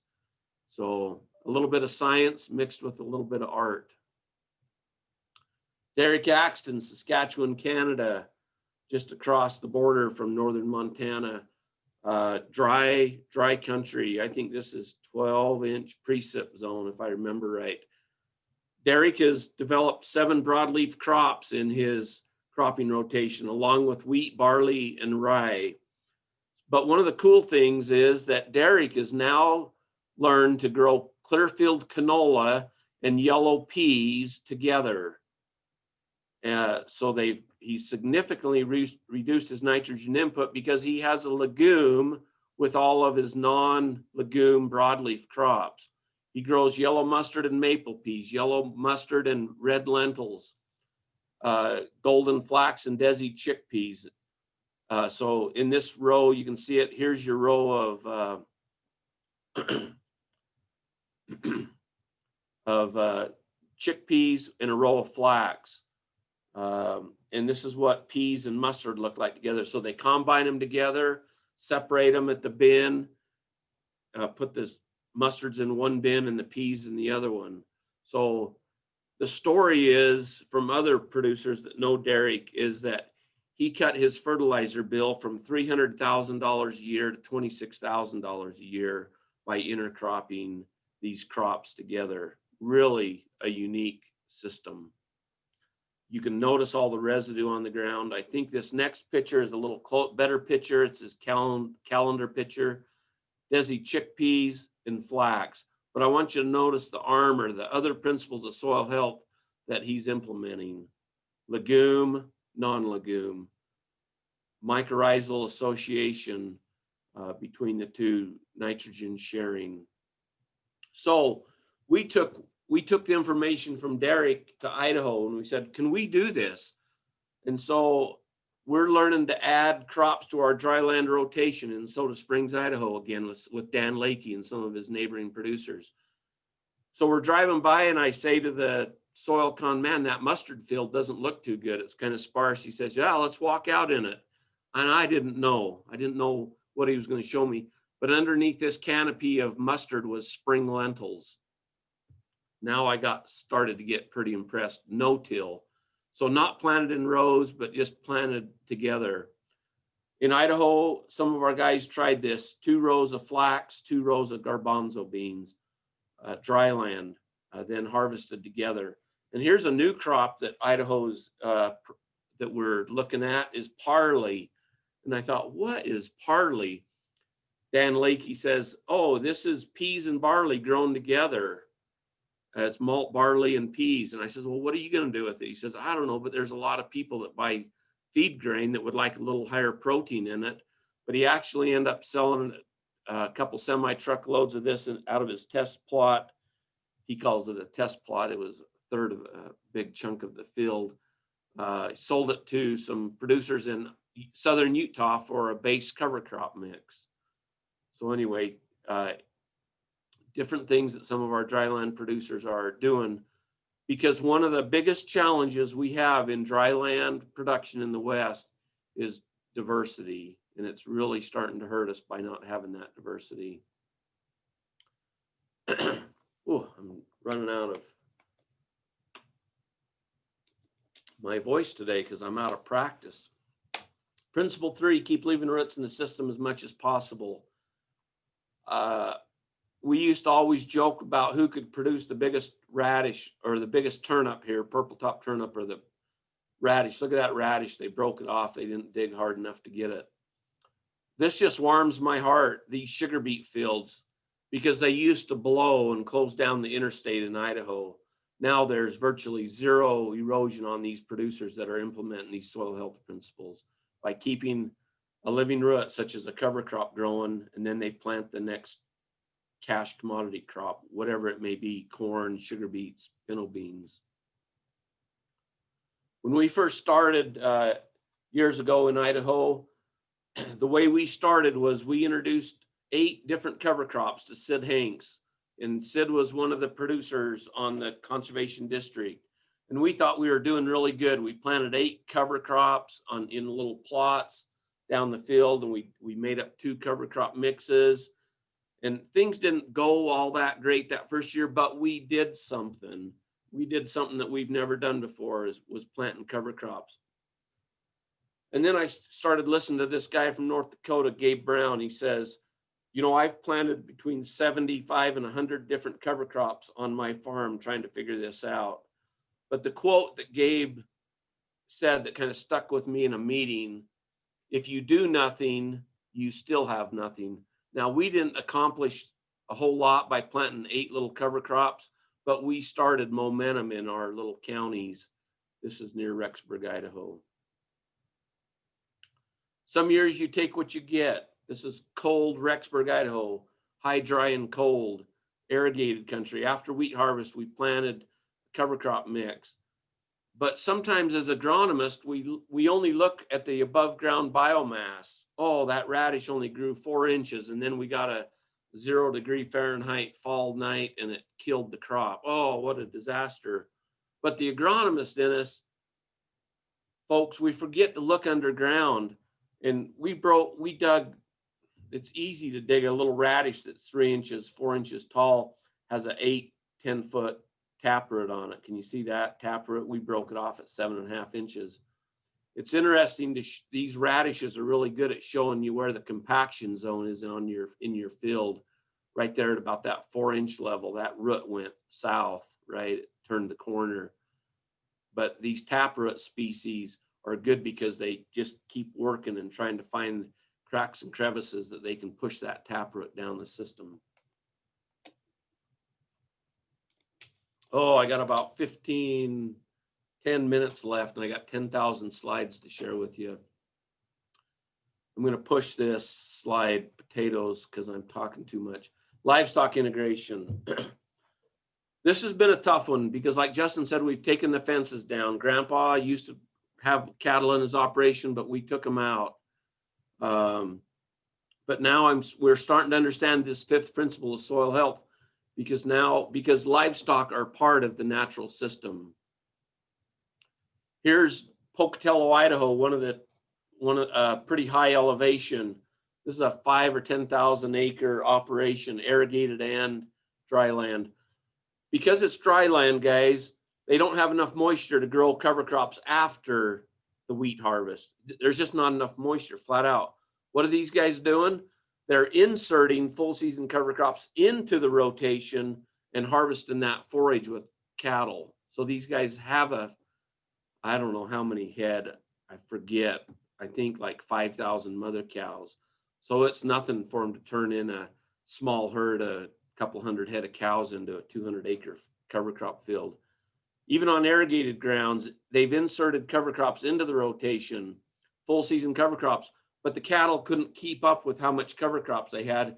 But they learned to swath the cover crops to stop, to completely stop growth of the cover crops. And then the cattle were behind a little bit cleaning up these windrows. This is a cover crop grown after wheat in Marsing, Idaho, showing teff, kind of a new cover crop to us in Idaho. The farmer said the only mistake we made this year was we should have planted more cover crops after our wheat, more acres. Brad McIntyre, this was back in 2013 now, a 6 or 7 way cover crop mix planted after wheat under pivot irrigation, planted on August 10th. Grazing began about, what is that? They started, I can't remember the days. 61 days. No, that's not right. The cover crop grew for about 70 days or so, whatever that difference is. We measured out of the cover crop field on irrigated 13,600 pounds of dry matter to the acre. But this is what's cool, the mix. Warm season grasses, warm season broadleafs, cool season oats, cool season radishes and turnips. This was 81 days after planting this picture. Now, the next cool thing was they did some good grazing. They just didn't turn the cattle out on the whole pivot. 300 head of mother cows on 3 acres for 1 day. And then they moved the electric fence. So we're walking into this field and the cows are already walking to the end of the paddock where we're going to move them to the next day. A little close up, 1-wire fence kept these range cattle in. But notice we left some residue because we're keeping the field armored. We're not taking it all. We have to learn to give a little back. No fences, but we kept the herd in with a 1-wire poly fence and a 2-wire poly wire around the outside of the pivot. The cool thing about intensive grazing is we're learning to prime the biological system. Poop, poop, urine in the middle. 165 earthworms under one of those cow pies the next spring. That was pretty impressive. Can you see how granular that soil structure is getting? This was an aha moment for Marlon Winger, that the principles of soil health are really the principles of nature. It's how nature functions. I got to push this slide. Brad McIntyre, same producer. They took out some of their erosive ground and put it into permanent pasture, irrigated pasture. And that you can see the electric fence wires, their management intensive grazing. And then they're learning to follow a chicken herd, 990 chickens behind the cow herd, laying hens. Northeast Wyoming, regenerating 250 acres of worn out dry land hay, 16 or 18 inch precip zone. We planted a 10-way cover crop mix. Before we planted it, we sprayed out the hay to kill it. No-till drilled this 10-way mix in. The producer sold his haying equipment so he could afford to buy a no-till drill and a weed sprayer. He told the district conservationist, Tim here, that his cow costs went from $550 per cow to $150 implementing this cover crop system. We've also planted some Sudan grass and millet in part of the field. And here I am walking through this field on the left of Sudan grass and millet as part of a conservation crop rotation. Now, one of Jake's personal ranch goals is to get rid of, come on video, get rid of that right there. Jake's goal is to get rid of feed and hay. Pretty impressive guy, Jake Bowler. Brad McIntyre irrigated 3 rows of grain corn planted with a corn planter, and then 2 rows of cover crop. And then, so he's right now combining these corn rows, and then he'll come back and graze the cover crop and corn stalks. Timothy guys, second crop Timothy, they're planting 100,000 corn plants to the acre and then planting the legume down the middle. In this case, it was pinto beans, and he'll show it here in a minute. But he also, in different parts of the field, experimenting with peas. And the peas did a lot better than the pinto beans. The pinto beans shut down with the very first frost. The peas weren't affected at all. He's going to graze this with the neighbor's stockers. He brings in about 900 head of stocker cattle and grazes them through the winter. Interseeding corn silage in Logan, Utah, with 18 pounds of cover crops down the row middles. Here's some pictures. Corn about ready to harvest. It's been froze a couple times. Cover crops down the middle. After they've harvested the corn, there's the cover crop coming up. For the first time in our life, guys, we can utilize these corn silage fields as grazing opportunities by planting covers. Dry land, no tillers. I'm going to push this slide in Moscow, Idaho. Dry farms are not easy because we've been doing it the same way for 100 years. And I've come up with this motto here. We've all heard it. If you can or can't, you're probably right. Some of our guys are no-tilling with no fallow, but the neighbors are moldboard plowing. This guy's, instead of a fallow year, has a cover crop growing. Now, we couldn't find any nodules on the legumes because guess what? The guy that ordered the seed, me, I told the seed company to inoculate it with rhizobium that Justin talked about, and they didn't. And so we didn't see any nodules in this field on any of the legumes. Fort Benton, Montana, they said, you got to go look at our equipment yard. So I drove out, looked at their equipment yard, about a 5-acre field full of everybody's equipment, because most everybody has bought no-till drills of some sort. And a lot of guys are learning to insert full season cover crops and grazing it with their livestock. Sometimes soil health can be a head scratcher, but in our dry land scenarios, we're learning to insert them into our crop rotation. Sergio, my new friend from Washington, was out in Wyoming a couple of weeks ago, and we drove around, had a little field tour, and we stopped on the side of the road. Now, this sunflower field was not the best yielding sunflower, but it's maybe the first time this producer is planting sunflowers no-till into winter wheat stubble. Cattle grazing cover crops. Due to time, I'm going to end it. We know that the first soil health specialist was Adam. Adam says to Eve, that's not a salad, that's my dirty laundry. So with that, Terry, I've got 3 more hours of these kind of presentations. Would love to share with you guys sometime, but I'll turn it back over to you. Well, thank you, Marlon. We appreciate your presentation. You did a really nice job today. It was really good having both you.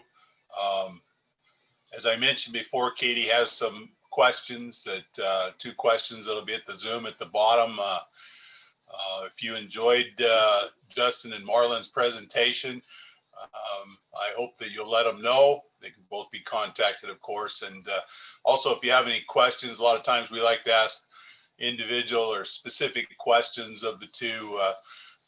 I'm sure they'd be happy to answer those questions. So we might have the opportunity to bring them both back in February. Things went really well, I thought, today, and I'm sure I'll get a lot of feedback from the people that were able to listen in today. So I'd like to thank Marlon, you and Justin both for being with us today. Oh, you're welcome anytime. Yes, thank you. Anything else you guys can think of that we could add today, or before we? Well, we didn't leave a whole lot of time for questions, guys, and it's kind of awkward to ask questions on the line, but you can use that chat. But you can contact Katie or Terry or Sergio and leave them a question. I went through my presentation lightning speed. There's a story behind every one of these producers. And now the cool thing is we have a lot of these producers that will go to meetings with us and teach what they've been doing to other producers. Thanks. I'm just gonna pipe up and say that in case anyone missed it, the Q&A at the bottom is where you're able to submit written questions. I've gotten a couple logistical ones. So I realize that you all don't have the ability to use audio on this format of Zoom, just so that everyone's not talking over each other. But maybe we can, Marlon and Justin, you're still up for sticking around another 5 minutes. If anyone has questions, send them along. Yeah, we're here for you, man. If anybody has a question.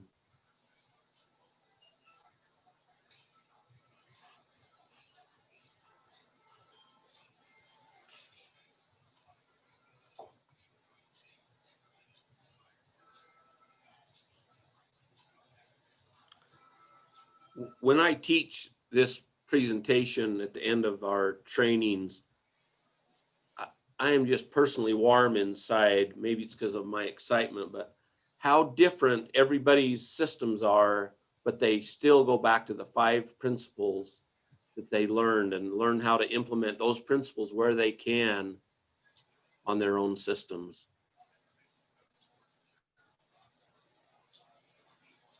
There's a question, it sounds like from Marty. You should be able to unmute yourself now, Marty, if you want to just pipe up and verbally ask.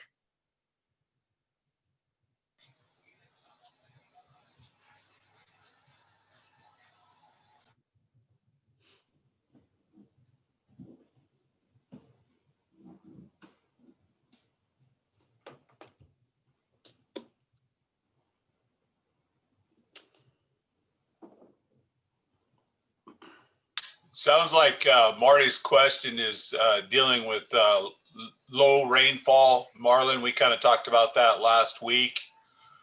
Marty says his microphone's not working, so.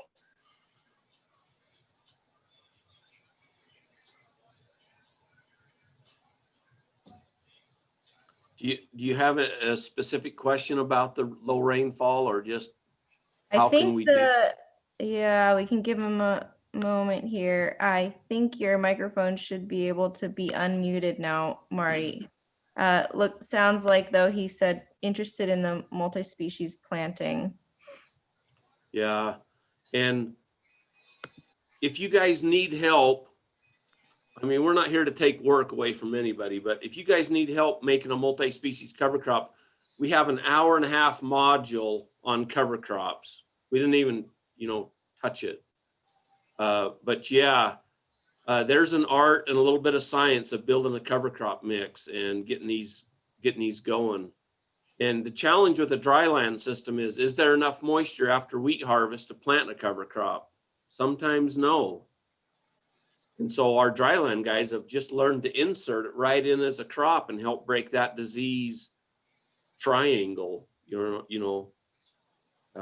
We can plant all kinds of different cover crop mixes, overwintering mixes, summer mixes, spring mixes, heavy in the legumes, or good livestock type mixes. They're fun to build but we didn't have any time to talk much about them, but you saw lots of pictures of them, right?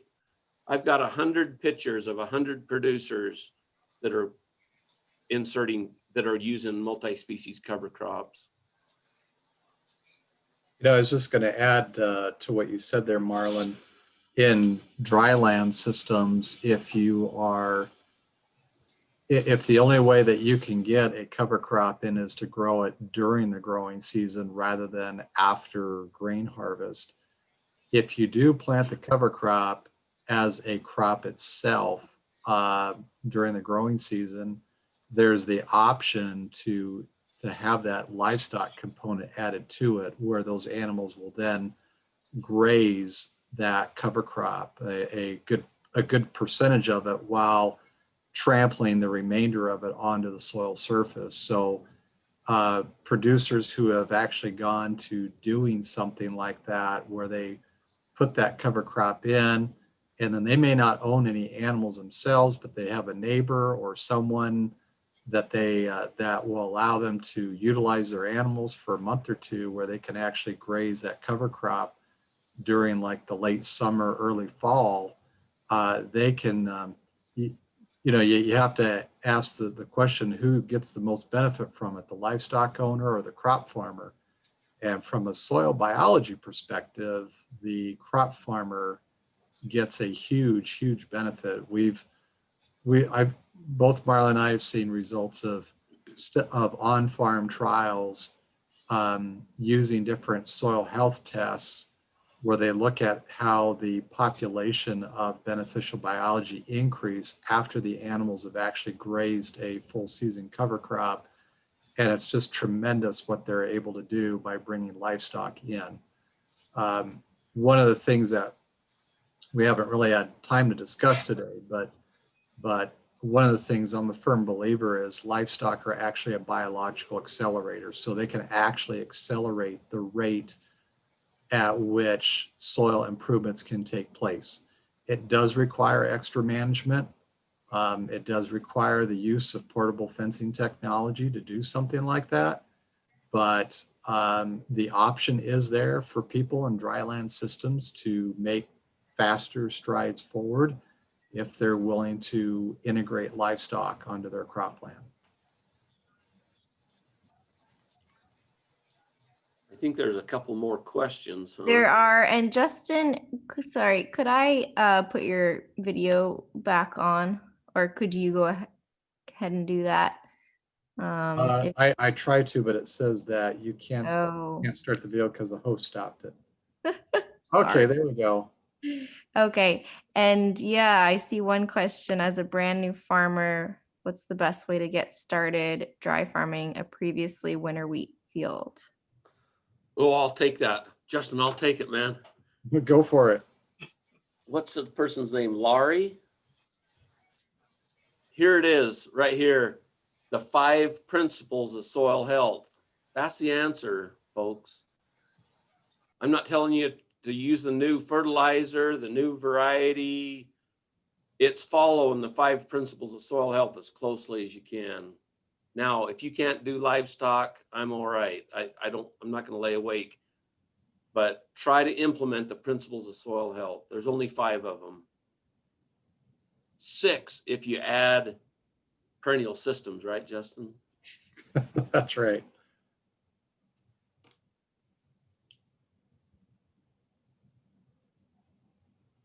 And it looks like you have the questions up too, Marlon, so feel free to go ahead, but I see one left currently. Is it possible to evaluate the economics of transitioning from a winter wheat or other crop to a forage crop for livestock feed?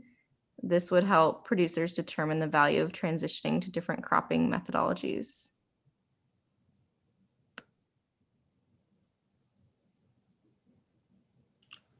Oh, maybe I'll give Justin 30 seconds to think about this one. No, you can't evaluate it economically.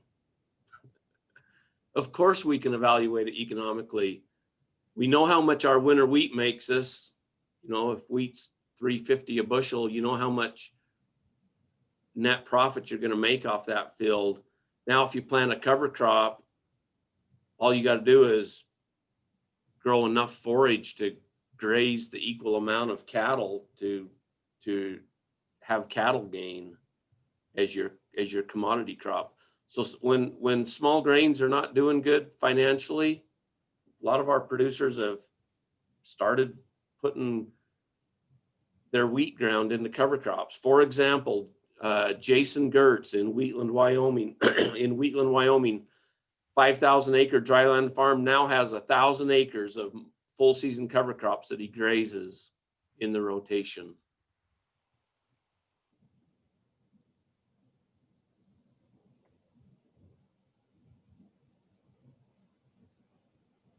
Comment, Justin? Well, those are some great examples. Yeah,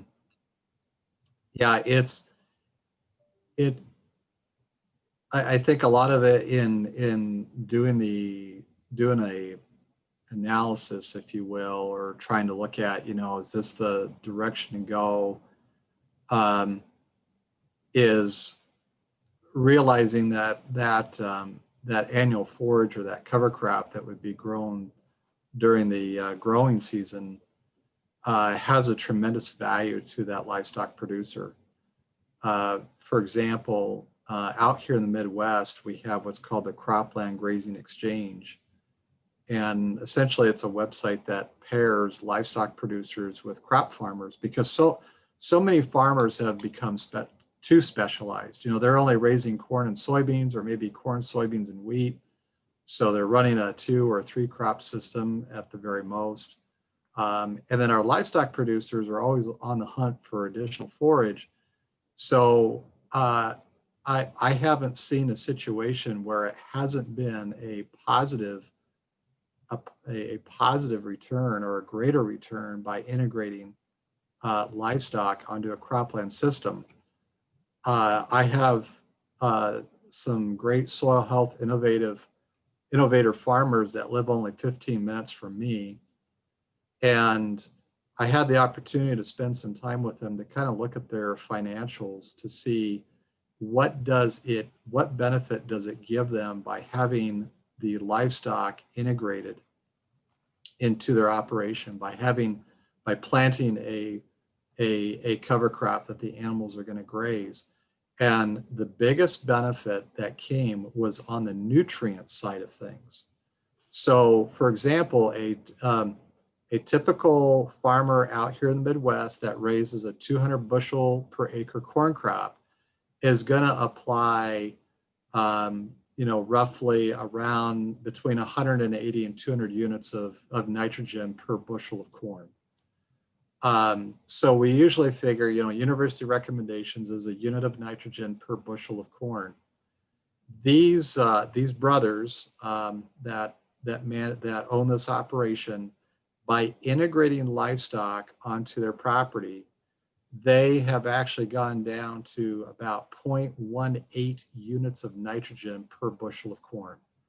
So that's like I'm just doing the math in my head, but what is that? Like an 80% reduction on the nitrogen side of what they've been used to spending prior to having livestock in the system.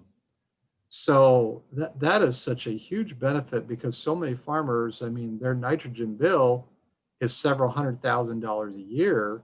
What if you were able to do something where you could reduce that by 70, 80%? That's huge. Anything that you can do on the cost reduction standpoint, you can take that as an increase in income, and you're benefiting the soil at the same time. So when you look at the economics of it, every farmer that I've known that has decided to actually integrate livestock onto their cropland, bring animals back into the system by planting a multi-species mix, even though they may not own the animals, you don't have to own the animals, you just need to know somebody who does, to bring them onto the cropland. I've never known of a producer who has taken that step and ever decided to go back to the way that they used to be doing things. Everyone that I've known that has taken that step, that then becomes the most important thing that they do, and they realize that animals are really an integral component to making this work. Now, if you have no interest in animals or whatever, can you make this work still? Yes, absolutely. It's just that the animals speed up the biological time, because the animals, we're putting ruminant animals out there whose bellies are full of bacteria, and they are essentially, greatly multiplying that bacteria. So, a lot of that bacteria comes out through their waste, which enables the soil biological populations to start jumping through the roof very quickly. So you can make it work without bringing animals onto the cropland, certainly. It's just going to take more time to see the changes. When I first met Big Jake Bowler, the big tall guy in the red shirt. Look, last year, guys, he grew 10,000 pounds of cover compared to his best hayfield that went 1.5 tons.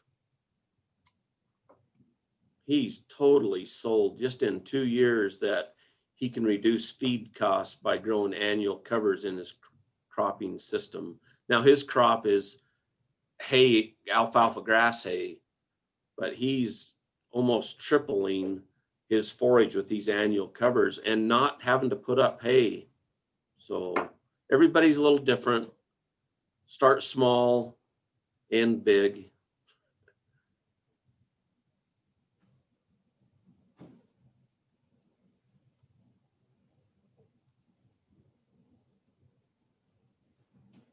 Looks like maybe Lori had a follow-up question. I think Lori, you should be able to speak now if you'd like to elaborate on that.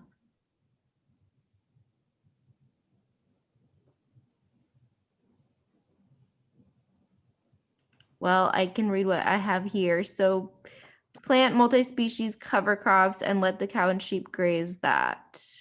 Maybe.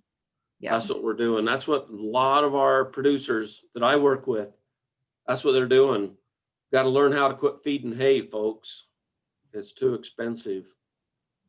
Return that carbon where it was grown. Our North Dakota guys taught us this. They says, we're trying to be carbon neutral, meaning where that organic matter, where that carbon is produced from the plant, it doesn't get shipped off the field and down to the feedlot.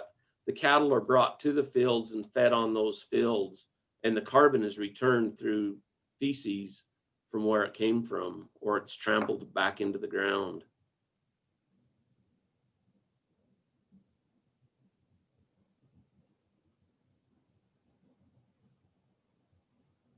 And we will, in order to manage the animals to get the most benefit out of a system like this, Marlon's presentation alluded to it with a couple of the photos that he shared, but we can go a lot more into detail later on how best to manage the animals to get the most benefit from them.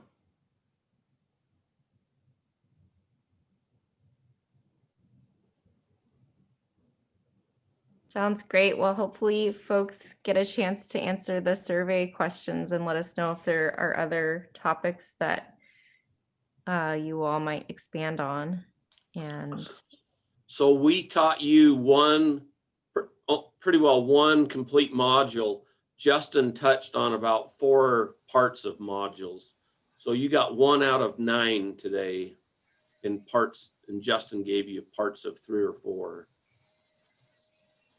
as a warm-up exercise.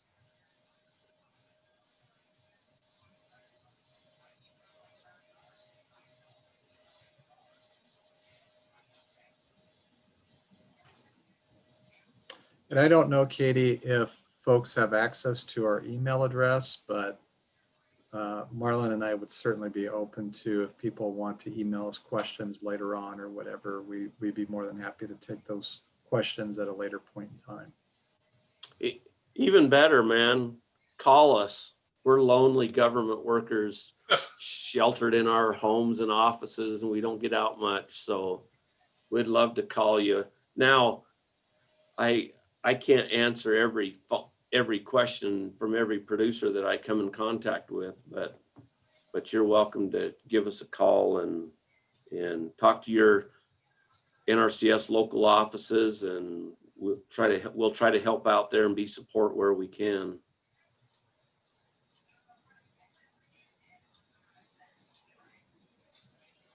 thank you both so much. And we will be sending a follow-up email with contact info. Terry, were you wanting, I saw you get back on. I'll turn it over to you before I end the webinar. I just wanted to thank him again for being with us today, and thank you, Katie, for throwing this thing together. And hopefully we'll have some more contact. Hopefully we can do it face-to-face, as we talked about, Marlon, in the near future. In the field. In the field, wouldn't that be nice to get back That's to the normal? best. Yeah. Yep, that's the best. Okay, well, thanks very much, guys. Okay.